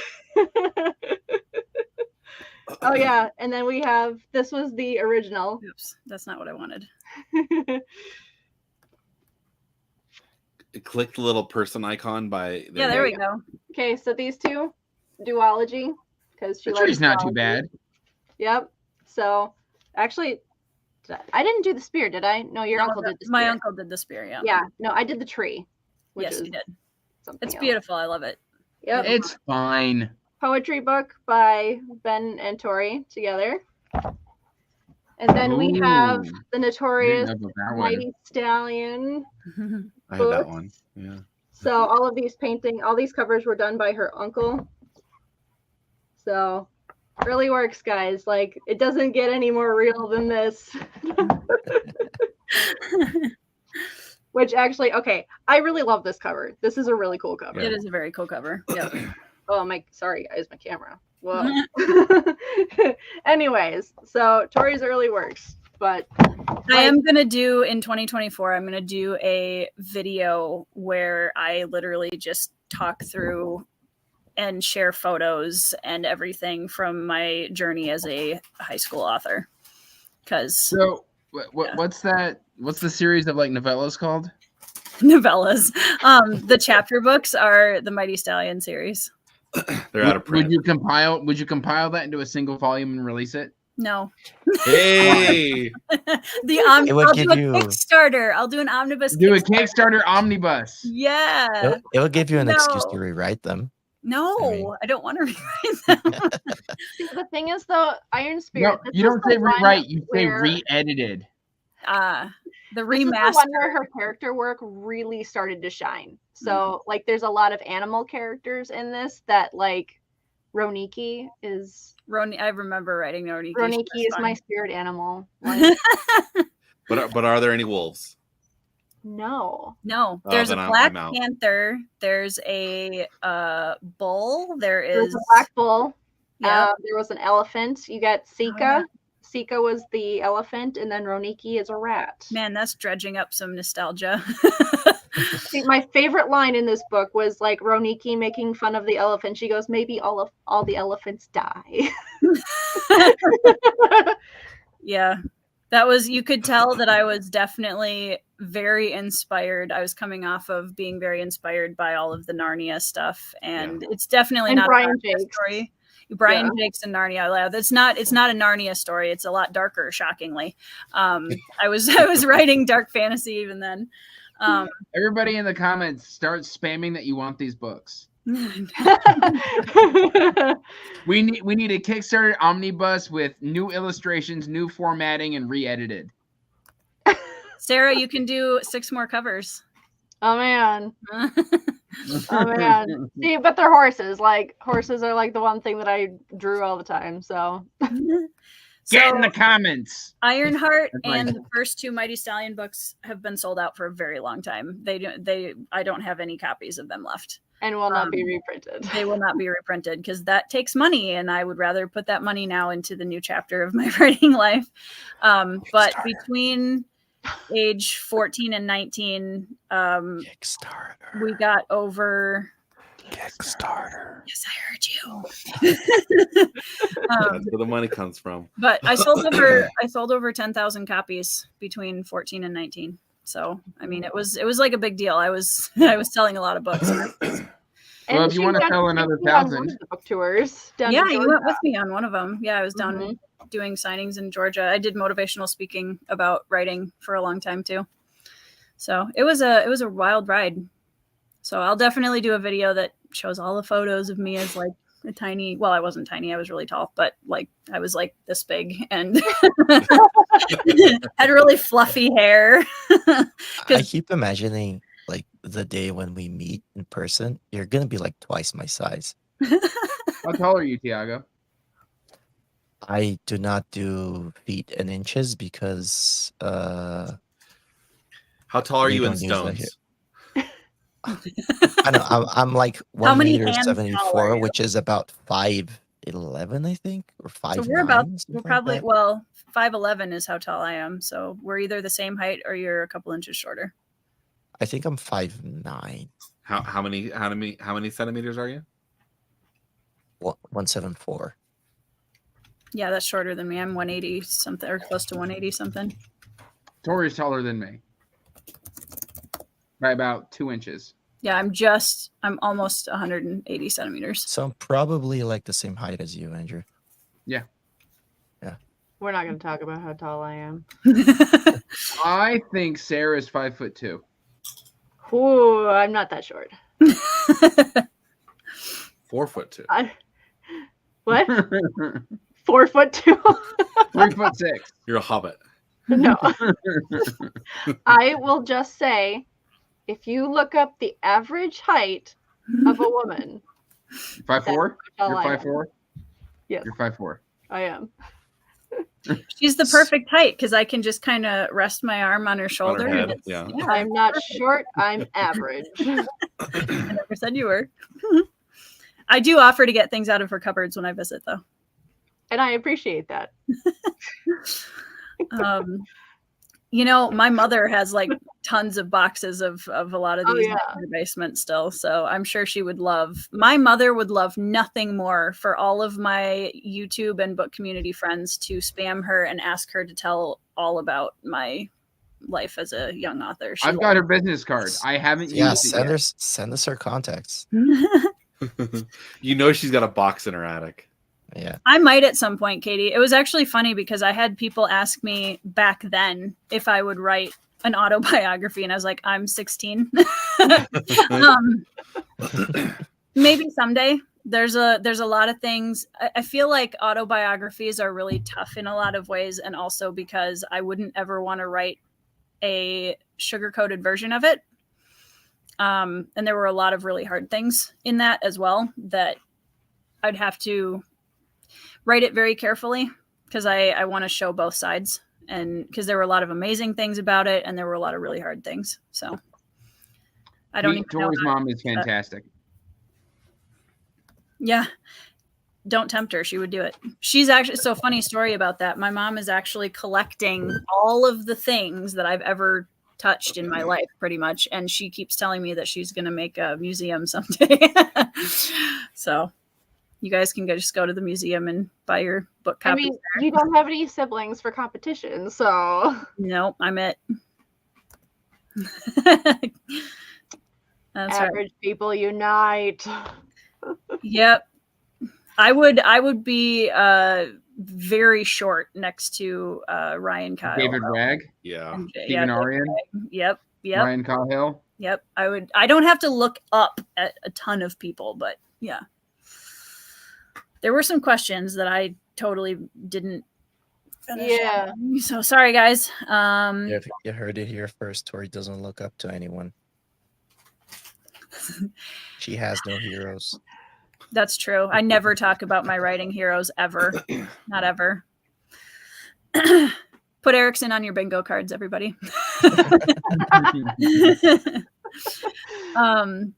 Oh my gosh, I don't know if any of you watched the interview that I did with Matt on Books this last week, but he said, so what are some of your, who was there anybody that inspired you to write fantasy? And before he had even finished the sentence, I was like, Stephen Erickson. So yeah, he is definitely a big influence. But Trisha wants to know, speaking of the cover, can Sarah tell us a little more about the process of making it? And then she had another comment. I'd especially love to hear how you work together, author and artist, to make sure the art was an accurate representation of the book. Yes. So we kind of cheat because most people, I said we kind of cheat because most people don't have their best friend of 20 years as their creative partner. Yeah. Tori says, like, I'm kind of thinking something like this and maybe kind of sort of like this, and I scribble something and go like that. Yes. Yes. It's better than what I thought. That's kind of how that usually goes. But like, there's definitely with everything, like, this is kind of my process with everybody, but like basically with every person, I'm trying to just like mimic what I already do with Tori. She kind of has been my foundation laid on working with other people. Yeah. So I like to do concept sketches first of just basically black and white grayscale, like layout of like composition and stuff, and get like scale and like subjects, like what are we talking about? Are we talking landscape? Are we talking characters? Kind of get that process, like that bare bones layer out. But a lot of the fleshing out, I rely a lot on Pinterest boards. Like give me like 30 pictures of like, okay, the Maleki culture, Kateshi wardrobes, like characters. Like for Tori, one of the biggest things was like their facial expressions. Mm-hmm. So like on the front cover, making sure that facial expression really communicated the character and where he was at. That was a really pivotal thing. Mm-hmm. So like it's almost like not that the rest of the stuff didn't matter, but like I like to hit on the things that matter most to the author. So yeah, but I do some candy for myself too. Black Veil. You've got like a couple of videos on your channel about the process of creating a few pieces that I think are really insightful. Yeah, so I've got the Griffin illustration from Chiago's book Shade of Madness. I have the process of that up on my YouTube channel and how that was created. So yeah. I think you have a few others of just how to do stuff in Procreate, like I have quite a few tutorials on those are a little bit different because it's like photo bashing first, so that was more to create a visually appealing piece and not necessarily for the sake of representing a story or storytelling, which that's something that I'm actually working on as an artist, to be able to get better at communicating a story or an event through an illustration. So Chiago's Griffin was kind of a breakthrough for me because I always struggled to create like that texture and motion and action. Mm-hmm. So that was kind of a breaking point for that. I could not be happier with the cover. It's amazing. I love it. Yeah. I'm very happy with that cover. Yeah. And as a little spoiler sneak peek, not really a spoiler, everybody calm down. For book 2, for the cover of book 2, Sindri is going to be our front center character for book 2. And I'm very excited about that. Sarah and I have got some cool ideas for that. It's going to be great. Yes. I think Sindri is my favorite. Was she your favorite? I think so. I can think of another character that Sindri would probably get along with from Ashes of Avrin, actually. Yeah. Also kind of a Klansman. Adrian, in case anybody's wondering. I'm kidding. She'd kill Adrian in a heartbeat. Yeah, probably. She wouldn't like him very much. Like, who is this stuck-up princeling? Ben Tekken. Mr. Beanie Queen has Mr. arrived. Beanie Queen in Sorry. the flesh. So not entirely Britain. There's quite a few different cultures that I pulled from. I would say the main culture that we find in the beginning of Katesh is largely Asian inspired. Yes. You know, I went into it not thinking, like, not pigeonholing myself into thinking it was Asian inspired, but Mhm. eventually that started to bleed through, and it was just kind of like easier to start imagining stuff very like Mhm. Asian, like tilted, maybe not, Yes. fully Yep. Asian, but there's a Well, I lot of love, I things there. mean, Asian architecture, and like I love, and just their fashion, like especially a lot of their more ancient history type of fashions, their armor. I mean, there's a lot of really cool. I mean, I think it's not hard to guess that the wolf mask on the front of the book, like we started by looking at samurai masks and then decided, okay, so this is kind of our starting point. Now, how do we want to pull this into the world of Bloodstones and make it unique? Because you sent me quite a few references for that, and then I ended up going out and finding a few of my own as well, particularly for like the fangs, like having 4 fangs coming out the side. That I felt like just really brought more of the style without, because it was hard to find more of a full face wolf mask that didn't look like a cat or a dragon or a bear. So like, and then the ones that looked more wolf like were only half mask. So it was a challenge trying to incorporate a full mask that looked more wolf-esque and then not fall into my usual rut of trying to make everything overly realistic. Yes. Yep. So there's the closer up of the wolf mask for everybody. That was the original design that Sarah did. Would you ever get like a replica? Oh, 100%. made, I'm like going to have a size? replica made that I 3D can wear. printing, it's gonna happen. Yep. Yep, absolutely. Oh, you can do them 20 at a time on a 3D printer. little medallions. Oh, yeah. No, it has to be like full life to cover your Well, face. that too. Yeah, I want to do a full Absolutely. size. Absolutely. Yeah. But it means you're going to need to design a horse one too, and do one for each book. Yeah. That would be interesting. No pressure. Sindri would not. She doesn't need to cover her face. She wants her doesn't need that. enemies. to No. I'm just saying. I want to see on Yeah. your wall a wolf, a horse, Yeah. and a fox. Oh, that would be mask. cool. Yeah, that would be cool. No I pressure. want to suggest a and different posters animal, but I don't feel like I can without being a little spoilery. I think you need posters of Mighty Stallion as well. Like, Back behind me. Yeah. yeah. Yeah. Just so no one forgets. Back in Time Fiction, which is Batiste, who is the author of Yellow Sky Revolt, which is a Three Kingdoms War China era historical fiction, which you guys should all definitely go read because it's incredible. Hi, Batiste. I don't know if he's still here, but he said, which character surprised you the most during the writing process? I think Zario is probably the easy answer for that, just in terms of I didn't expect him to be as incredibly important as of a character as he is, and to this trilogy. I mean, he's it was like once I started writing his POV and I started realizing how important he was and what his role in the story was, it was the coolest pieces falling into place moment that I had while writing this, for sure.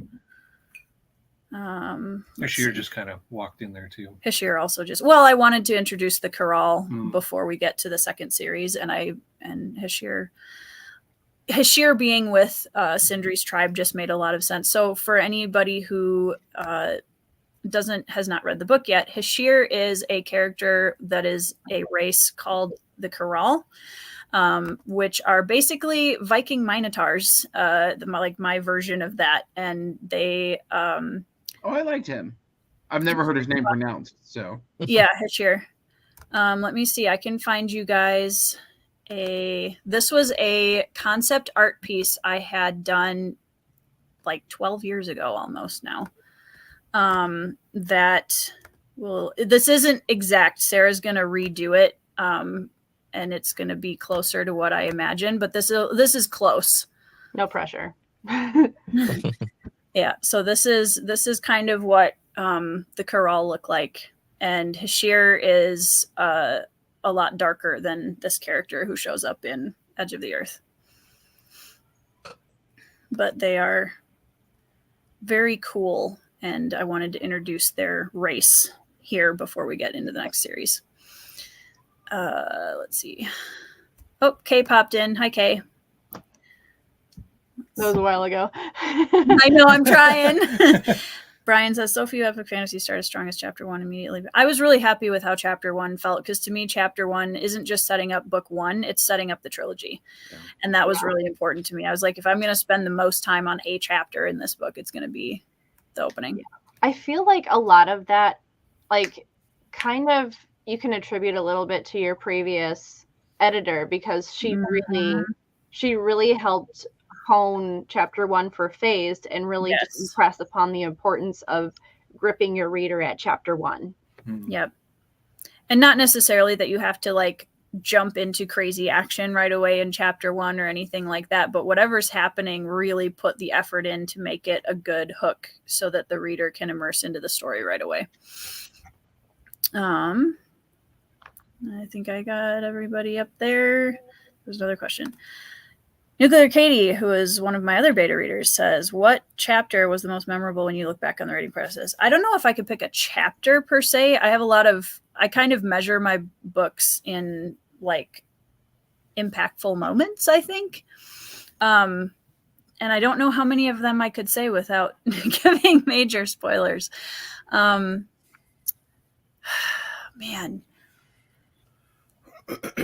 The Sindri turning point, which if you've read the book, there's a decision that Sindri makes that changes the course of her life and her tribe. And that's all I'm going to say for spoilers. So for her, that scene was it was honestly really emotional to write. And just felt like her character really, that was the moment where I felt like I was showing so much of her character, and I feel like if you don't know Sindri by that point, that just sets her up so much for the rest of the story. See, I like that scene, but I think that there's another scene in the battle school after a couple time skips that's even more intense. So another one, how to say this without spoilers. That scene was in my head since day one writing the book. I knew that was going to happen. I knew the ending was going to happen. I had the ending. Rude. I know. Ending is rude. It's good. But I've known the end. I know the end of the trilogy and have known since the first few days of starting the book. But yeah, the end of the book, the big reveal at the end was definitely a big one. And then also, yeah, the scene that Andrew is talking about is at the very end of part 2. And that was hard to write. That was really hard to write. Yeah. There were a lot of scenes in this book that took a physical and emotional toll on me to write. And I think, go ahead. I was going to ask if the Sindri turning point is the scene we talked about, like way back when you were kind of deciding what to do there. Yeah. Yeah. I can tell everybody to blame you. If anybody ever gets mad at me for that scene, I'm going to be like, you need to go talk to Mr. Abdallah because it's his fault. It was funny during the beta. I actually brought that up, and she said blame Tiago. Yeah. Because Tiago, I won't say what, but Tiago convinced me to do something that I was kind of balking at a little bit. Like I wasn't sure, am I going to really commit to this? And Tiago's like, yeah, commit to it. And so I did, and now everyone gets very upset. I remember. In a good way. I remember talking about like, oh, you could do this with part 2, you could do this with part 3, and then she told me this little detail, and I went, what? The Garis tribe does not thank you. Right? Exactly. We're honestly not, Anitha. Like that doesn't tell you anything. That tells you nothing. Like nothing. Things happen in this book. Spoiler alert. Whoa. Stop. I know. I don't think you guys understand. Like, I hate secrets. You're doing so great. I'm working so hard. I know how the entire thing ends. Like, I know. I don't like everything. it either. I have not said anything. Well, everybody except for Wizard. Thiago, you don't know how the trilogy ends, do you? No. Okay, so I don't want to know. No, I won't tell you. But the three of us in the top row, I'll know how the trilogy ends. Because I need a couple people, and like obviously Ben. I need a few people that know the ending so that I can bounce ideas off of and say, does this make sense? Are we like, I'm trying to get to this point. Does this make sense pointing towards the ending or whatever? So, and even you'll only know if I think it makes sense if I don't DNF. That's right. You know what? You not DNFing the Bloodstones is like, I'm going to put that on the back of the book of the like praise for the Bloodstones. Andrew Wizard did not DNF this book. That's great. I feel like at this point, me DNFing is just becoming a meme. It's a meme. It's such a meme. Oh man. We did, Trisha. Yep. When we were just engaged. Oh man. Yeah, we were engaged when we wrote that one. Way back in the day. It was. Yeah. I would love to. And side note, for anyone who has ordered a signed copy of the book, which you can do on my website, by the way, get it quick because we're shutting. You're getting it's not a 3D printer thing. I'm not that rich. I wish I could afford to 3D print a mask for just check Discord afterwards. Somebody may have offered up a 3D printer. So oh, I love this community. Anyways, but I did invest in some cool like little swag items that I'm sending out with all of the signed pre-orders. So just saying. You said you're gonna put Andrew like on the back of your book. Didn't DNF? Yeah. I said much nicer things on my Amazon and Goodreads. You could use those instead. I've had this idea for so long. I've already asked him to like quote for book 4's cover. So I thought I gave you one, didn't I? No, you did. But after you read book 4, I mean, like when the official cover comes out, like I mean, I got to read book 3 first. Yeah, I know it's still not. It's not there. It's not done yet. I was told I would have that book by November. Yeah, I know. No, I had some delays and stuff, but I'll give you details afterwards. Yeah. Let's see. They're good details in the end. Well, I got to drop because I've got work in the morning. Yeah. I need to sleep. Thanks, Wizard. My daughter's been. See you, Wizard. Like unbelievably quiet. See you, Sarah. Bye, Tori. Bye, Wizard. See you, Andrew. See you, Thiago. See you. Yeah, I think I have to drop as well because my daughter's been unbelievably quiet, which either means my wife has her or she's still asleep and is gonna wake up in like 3 minutes. Oh. Because she's sick. Oh, shoot. So take the vitamin C for yourself too. Yeah. Oh yeah. I've been like she's been like that for like the past 3 or 4 days. I've been prepping to not get bad. That's tough. Well, thanks for jumping on. Thank you for bearing with me and taking up my ideas that are going to be painful for your readers. Yeah, absolutely. I just like that I have a scapegoat that I can, tell people. I mean, take all I'll gladly be your scapegoat. It's so much, it's so much easier when it's someone else's book. I'll just say you're my PR department. If you have any complaints, contact the PR department. Yeah, I mean, and he'll kill you in his book.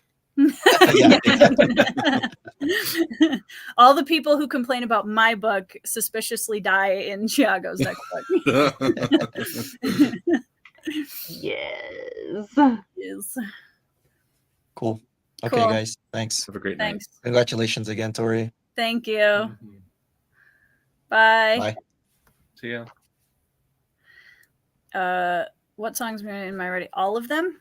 That's why I put them in there. It There depends. is a playlist on the website. Yes, if you go to my Bloodstones page on my ToriTekken.com website, you will find a Spotify playlist embedded on the page that you can listen to that has music in there. Yeah, if you look under books and all books, there'll be a spot for the World of Dralar, and that's all on there. Mm-hmm. Sarah, can I just say your blending is perfect on that makeup. Are we surprised? I've been staring at it the entire show. I know. And, like your skull shading and your hair shading is just exquisite. See, this is great because like I never ever wear makeup. Like it's Knocked it out of the park. such a rarity. It is a definite advantage to be an artist when doing makeup. Oh, like She said I've had that, days. however. What now? Said you say that, but however. Me and makeup don't play it well most of the days. Well, I think you found your calling as a cosplayer. Mm-hmm. Okay, cosplaying. Yeah, it's expensive though. It is very expensive to like do legit cosplaying. Okay, there was another question up here I wanted to get to before I was going to see if Andrew wanted to read a short bit from chapter 1 for everybody. Yes, please. Am I reading the whole book? I mean, No, I might fall asleep at some point, but you, Don't tell me with a good time. right? Let's see. There was another question I thought, but maybe I'm wrong. I'm wrong, I think. Katie, I can give you like specifics if you want for specific characters or scenes in terms of what songs for what bits. But yeah, the whole playlist is pretty. If it sounds Nordic, it's more Sindri. If it sounds more Asian, it's more Katash characters. So, all right, everyone, I'm going to give the audiobook narrator the stage to read. Do you have a couple paragraphs that you pulled or a page? What did you have for us? You wanted me to just start at the beginning, right? You can read whatever you want as long as it's not like chapter 33. Chapter 33. All right. We gotta have the hood. Yeah.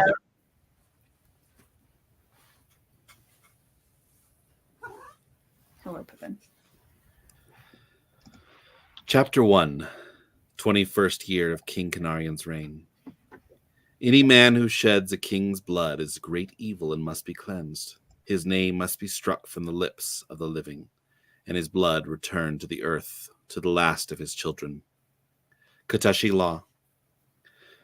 Small against the pressing tide of larger bodies behind him, Garen murmured words of condemnation along with the incensed crowd as they prepared to witness the death of the nameless man. Akka, his name is not worthy! Angry voices rumbled around Garen. He knew his father's anger, like the dark storm cloud and the quick anger of his brothers. This was a new kind of anger that could face a man who had killed a prince with his own hands, a man so tainted by evil that his name could never pass again past the lips of those who had known him. The crowd had been waiting for this day. Garen winced as someone pushed against him and stepped on his foot. He grabbed hold of his oldest brother's sleeve and to keep from falling. He didn't want to lose his place at the front of the crowd. The man standing on the bloodstones was bound and gagged, but he did not struggle. Naked except for the loincloth bound loosely around his hips, his skin was even darker beneath the layer of dirt and bruises. A trickle of fresh blood escaped over his swollen lips, past the gag and over his mouth. Garen watched as it clustered into a drip, splattering against the man's foot. Despite his hunched shoulders, the man's chest and arms were strong, a witness to years of wielding spear and shield. His black hair was matted and stringy, unbound and falling to the middle of his back. He was Akka, nameless. Garen let his gaze drift from the Akka to the 4 powerful men standing guard at his side. Once Garatelhai like them, this man would never have the honor of that title in the afterlife. Garatelhai were the king's oathsworn. his most trusted warriors. Garen's brother Zario said they were more like gods than men, each of them strong enough to fight 10 enemies at once. The warriors standing silent over the battered body of the Akka wore polished iron armor, scales glittering like hundreds of tiny fans beneath the light of Akatar's rays.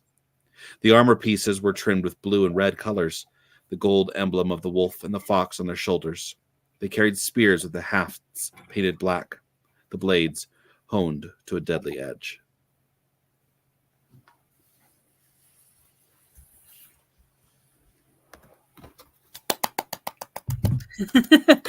I am so excited, you guys, having listened to 4 chapters of this audiobook now. It was so cool to hear the like each of these pieces of the process brings the characters more to life in a different way, and hearing them was so wild and so surreal because I don't hear anything when I'm writing. I don't have any auditory, like, this is what this character sounds like. It's all music for me for the most part.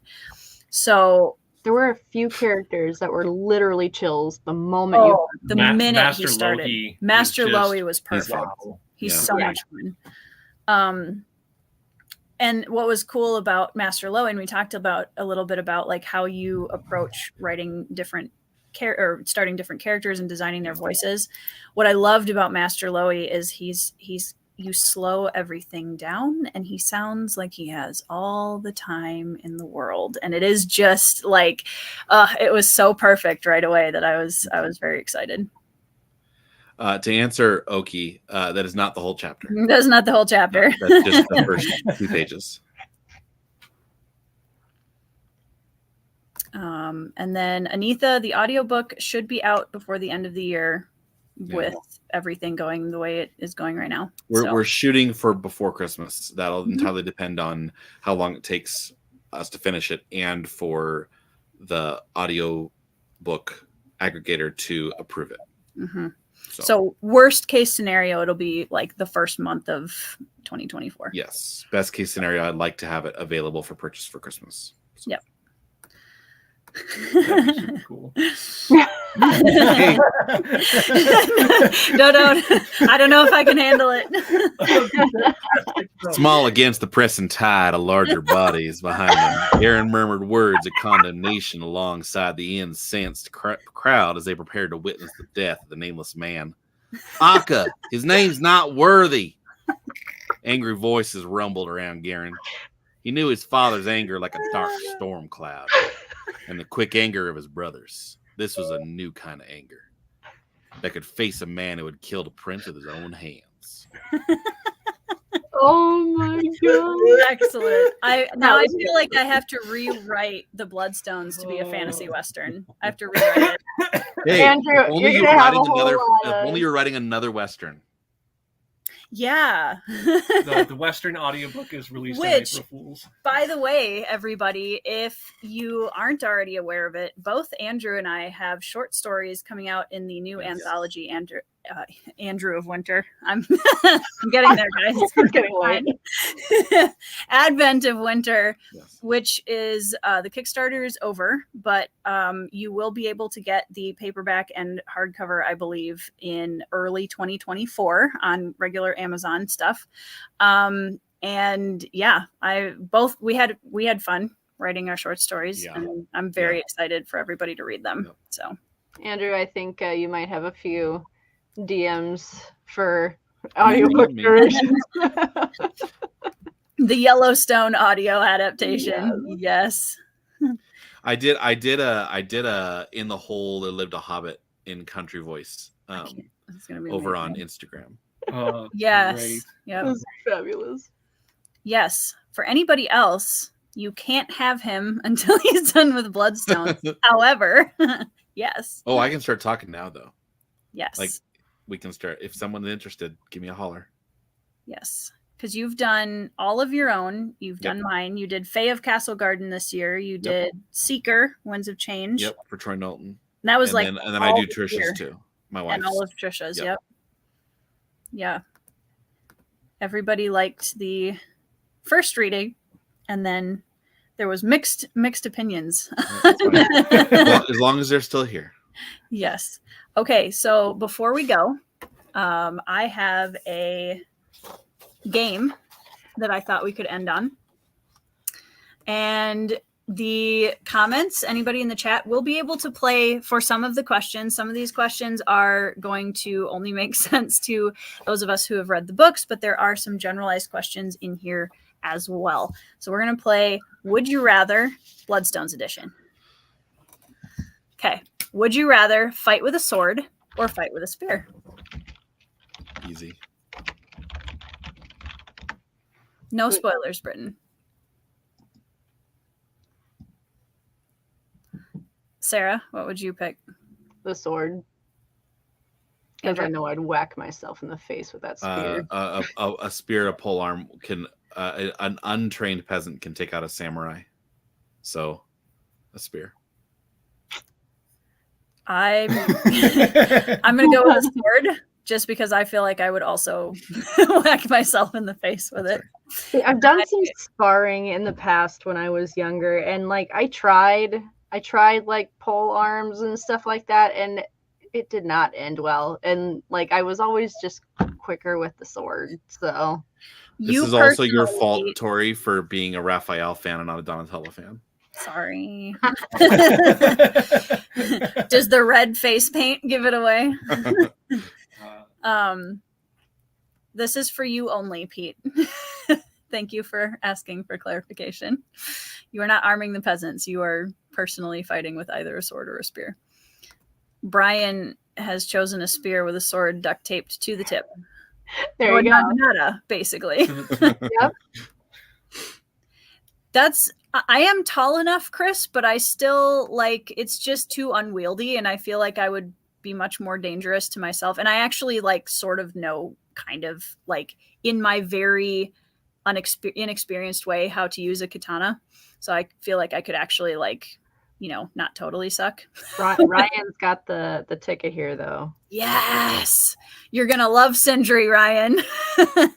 She has the same opinion.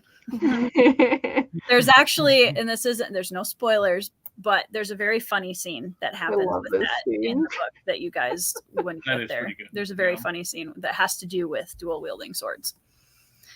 I suck with swords, probably a spear. I am the untrained peasant. Aren't we all, Pete? Except for Andrew. Andrew's actually like, you've done some sparring and stuff, right? A lot of sparring in 3rd through 7th grade. That counts. So has Garen. But I can still hold I can hold my own. I'm not as good as my friend who was like, if it's the first fight, he'll always win. But yeah. But he makes sword for a living. Sarah always beats me too. I get it.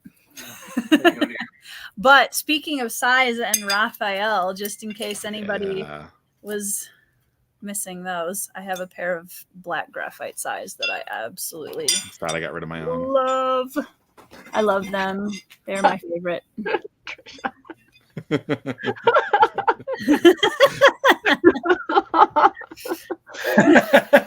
I love cutting bottles. Oh, that's great. I used to cut apples in half on our apple tree with my katana, and that was Awesome. Entertained me for hours. It was great. See, I just had a small nursery of trees in my backyard because my mother would never cut them down. So I did her a favor. Would you rather fight on horseback or fight on foot? Horses. Horseback. Foot. I can't ride well enough. You never ridden a horse? Yeah, but I can't ride well enough. Like, here, hop on this horse that you've ridden only once. You should go on a trail ride. Go to my house. Come to my house. Oh yeah, but only if I can bring my daughter. Oh, for sure. Yeah. I have a 17-year-old mare. She's fabulous. Awesome. Like Tori's daughter rode her this summer. Did fabulous. Oops. I was trying to click on it and I almost clicked ban user. Sorry, Pete. That was close. No, not intentional. The day that Pete left YouTube. Right. Trisha horseback, Ryan on foot, Anitha horseback, Casey horseback. Me too, Casey. Tori came to my house this summer and rode for a little bit. Brian. Or if you're John Gwynn, the Stones. If anybody's read Faithful and the Fallen. Can't ride, so foot. Horse, foot soldier. I like that we have a good mix here. There's a good mix. That's great. Good. Yeah, on foot. I don't want. That's fair, Chris. Well, when you put it like that. Fine, Sleipnir back. There you go. Cheating. It was you were summoned. We were talking about horses. We were talking about whether we would rather fight on foot or on horseback. Yep. I'm pretty sure I know Evie's answer to that. See, the problem is my mare is a little diva and she doesn't like to step in a puddle. So we'd not be all... really more horse material. Yeah, no. Okay.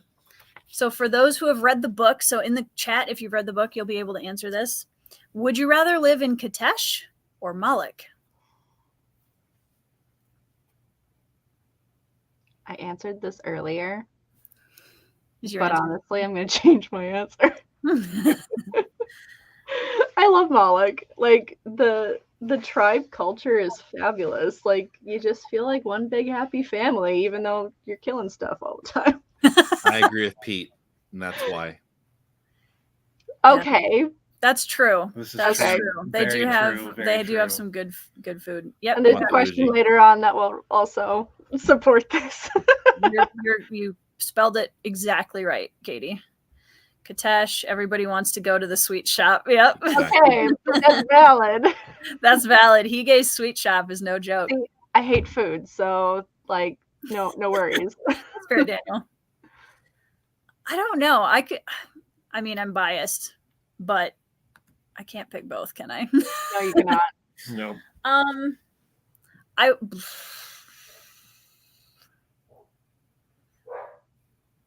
Okay, I'm going to pick Katesh because they have really good food and also you can still ride horses in Katesh. So, yeah, but I would definitely go spend a lot of time in Malik. Rook is also very cool. I would love to have some concept art done of that city, of her capital city at some point, because it's pretty cool. Okay, would you rather, this is a question for the chat, anybody who's read the book, would you rather punch Hallex or punch Loey?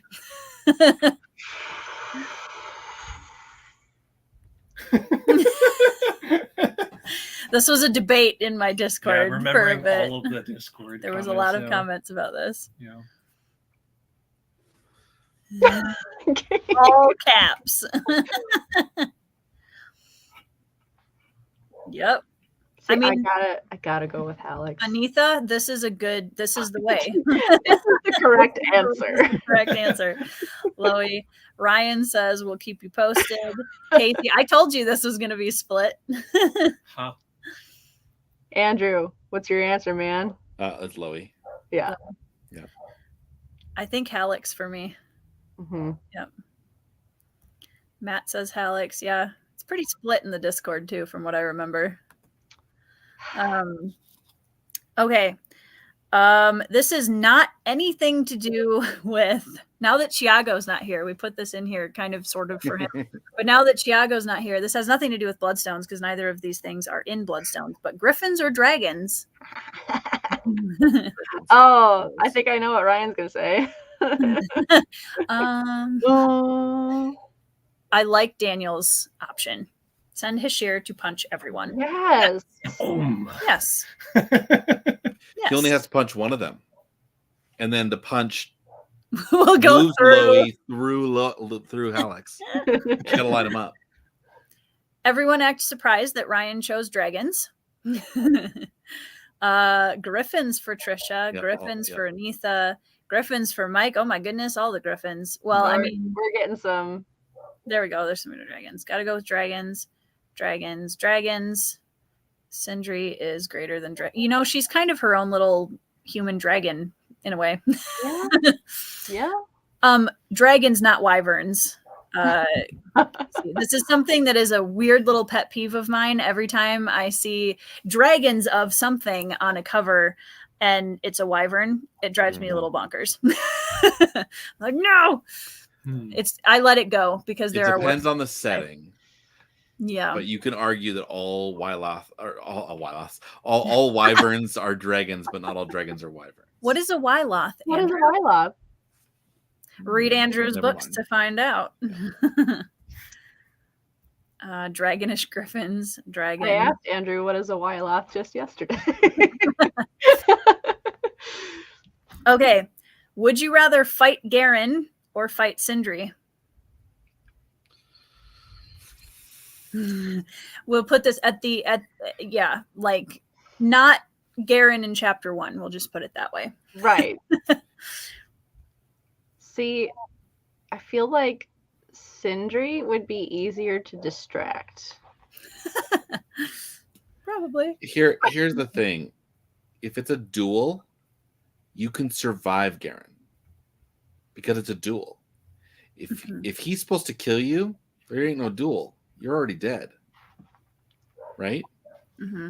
But if it's an actual duel on the sand, you're going to be hurt, but you might live. Sindri, there's no coming back.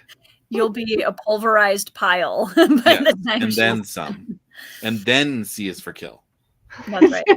Oh, look, Brian, this is such a good point.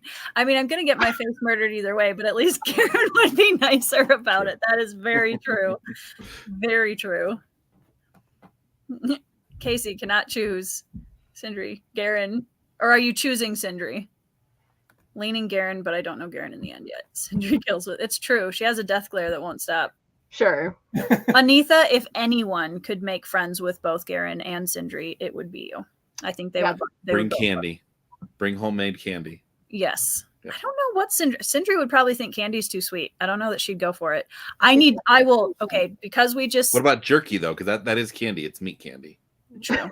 I now She'd need be to for write a jerky. scene at some point where Sindri tries something sweet for the first time and is appalled that anyone would eat that. Garen, only because I feel like I could reason with him. That's my answer, because I know I could talk him out of it. Yeah. Sindri, once she's decided she's going to kill you. Yeah. It'd be like Yeah, fighting but you just sit there and you go, oh, look, Talater. True. Garen scares me. That's fair. That is fair. Okay. Would you rather, for again those who've read the book, hug Nin or hug Haya? See, this is just mean. I know 'Cause, my like, answer. I have a very easy answer. But we're the one initiating the hug. yes. So Haya. It's a consensual Well, hug on both No, ends. no, but I mean, like, am I getting Yeah. hugged by Nin? No, we are hugging. We are hugging. Which We're the is ones hugging than consensual. Our Haya. character needs a hug more. Like, Haya. Same. see, Yep. I gotta go with Nin. Like, give Nin a cozy little cottage with his yeah. like herb garden, and a fluffy unicorn stuffy. Like, just give that boy a And break. poisons. My thing is, at least Nin has had more hugs in his past history. Yeah. Also, I love Daniel's comment. Out of 1,000 scenarios, there are 1 or 2 where Garen doesn't kill you, while Sindri kills you in all 1,000. So, Garen. This is also an Anitha. Anitha hasn't even read the book, and she has She knows. she's winning these answers because Yeah. it's very It's true. exactly true. Yeah. That is something that everybody can just expect from pretty much any book that I write, is that the characters all need hugs. Yes. It's time to reorder your TBR, Yes. Anitha. My boys, Chaya. And dude may not be here tomorrow, so gotta take the opportunity. That's true for all of the Bruhai characters. Yep. You never know. No promises. She might take the Pierce Brown approach and draw a name out of a hat. Yeah, I did think about doing that at one That's point. nuts. It's just crazy. Okay. Would you rather read a series or read a standalone? Standalone. I love how you just said the opposite things at the same time. Sarah? See, this stinks because, like, I know my reading commitment. I really only have the bandwidth for a standalone, but I like series. Yep. Series. Can we tell we are all fantasy nerds in this chat? you know what, Anitha, you say the word and you will have a copy of it as soon as we have a finished version. Series. Hey Bex, how's it going? Casey says a well done standalones are really impressive. It's I will really just nice. say that. Really impressive. One that sits with you for a while. Series. That's the thing. If you really love the world, I don't want it to end. Mm-hmm. Same as an author, right? Like you start writing it, like, this is gonna be a standalone. You're like, it's kind of a No. waste to do all this world building, only write one book. Yeah. Yeah, I love how Right, Sarah? Okay. For those of you that don't know, I kind of sort of wrote the first draft of the epilogue for Face. Yeah, she did. And also, but I feel like Turnabout is fair play, right? Because you basically twisted my arm and forced me to write a sequel to Faced. But it's going to be fabulous. It's going to be fabulous, and I'm excited about it. However, then you were bound and determined with your current work in progress that it was going to be a standalone, and it isn't anymore. So I feel like Turnabout's fair play. Just make it a 900-page standalone. There you go. Standalone. In a series, I'm not having. That's true. You have to take a chance every time with a standalone. That's true. Love a good standalone, but we can spend more time with characters in series. Fantasy readers don't really have a choice. You may want to prefer standalones, but the genre doesn't allow for it. The hard Or does thing, though, is, mystery. like, I feel like even with a series, you take a chance on every book because you might start out loving the series and then it just starts to go downhill. Yeah. And then you're depressed because it's like, I loved the first book. What happened? Let's see. Okay, for those of you that have read the book, and I can explain what these are so even people who haven't read the book will know.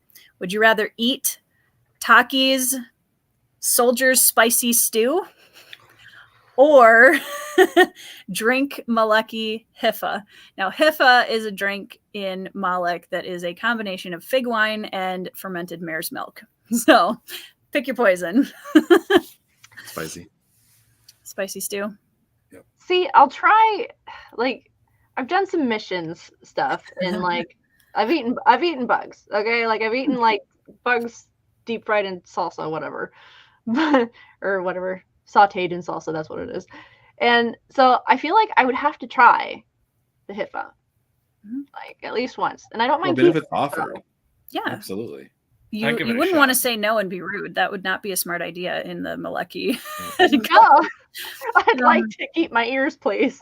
Right?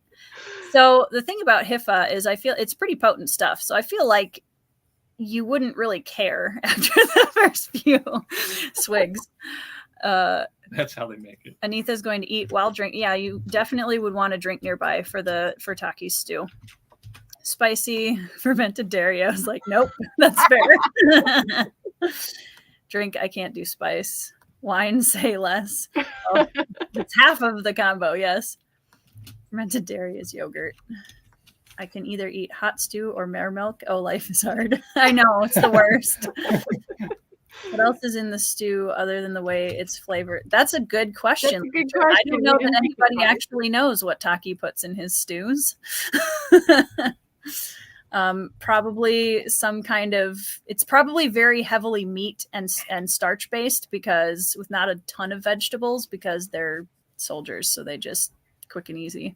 Maybe it's a little different every time. It's probably a little different every time. He's probably not going to say where he got his ingredients from. No. If there's a lot of potatoes and starch in it, it's gonna set. It's not gonna just. And we'll just smash you in the face for the sake of smashing, right? Mm. You know, like a good curry. Now I want curry. Mm. Stew on a good stew day. Spice is my jam. Can eat stir fry, boozy milk, potatoes. Hey, you can boil them, Potato. you mash them, Stick them Stick in a 'em stew. put them in a curry. Yeah. Sorry for- Taki is secretly a hobbit. There we go. We figured There it we out. go. I need to read Dandelion Dynasty for sure. All right, guys. We've been going for 2 hours, and I want to say a huge thank you for Sarah and Andrew for sticking through the entire live stream, and also for our wonderful guest, Wizard and Chiago, for hanging out with us for a while. And in the chat, thank you guys so much for being here and for partying and hanging out with us and for supporting all of this process. You guys have been amazing. This community is a big reason why I continue to want to write my books and share them with you guys, because the support has been incredible and I can't thank you enough. My patrons, especially, I said this to them earlier today, but they accounted for over half of my budget for this book. And that I'm honestly so incredibly floored by that, how generous everybody has been in supporting this process. So thank you for that. If you still don't have your copy of the book, the audiobook will be out in December or January. The ebook and paperback are available on Amazon, and you can also order the signed copy paperback on my website at toritekken.com. And I'm sending out some cool little extras with that. So if you order, don't wait on that. It's going to close down soon. So if I've ordered a lot of books and I'm almost out of what I ordered. So if you want to get your books in any sort of quickish timeline, yeah, you're definitely gonna want to order them pretty quick, because I might put a sold out on it for just a while I catch up. So thank you guys so much. You guys are all amazing. I love you all. So grateful to be part of this community. Andrew, you're awesome. Thank you for all your help. Sarah, you're all right. I'm kidding. I love you. Tori, you're awesome. Don't make me blush. I'm already wearing red. I wrote a book, guys. You wrote a book. Finally. I wrote it, and it's real, and it's out, and it's done. And I'm so happy, and I'm so excited to start writing book 2 now. I'm not going to wait. I'm going to go right into book 2, and I couldn't be more excited. So thank you guys. I will see you around. Now, hopefully, I will be able to catch back up on my video production on my channel for a little bit. And I hope you guys all have a fantastic evening, and we will see you. Garis. Yeah. I don't know where my I don't know where this guys went. Bye, guys.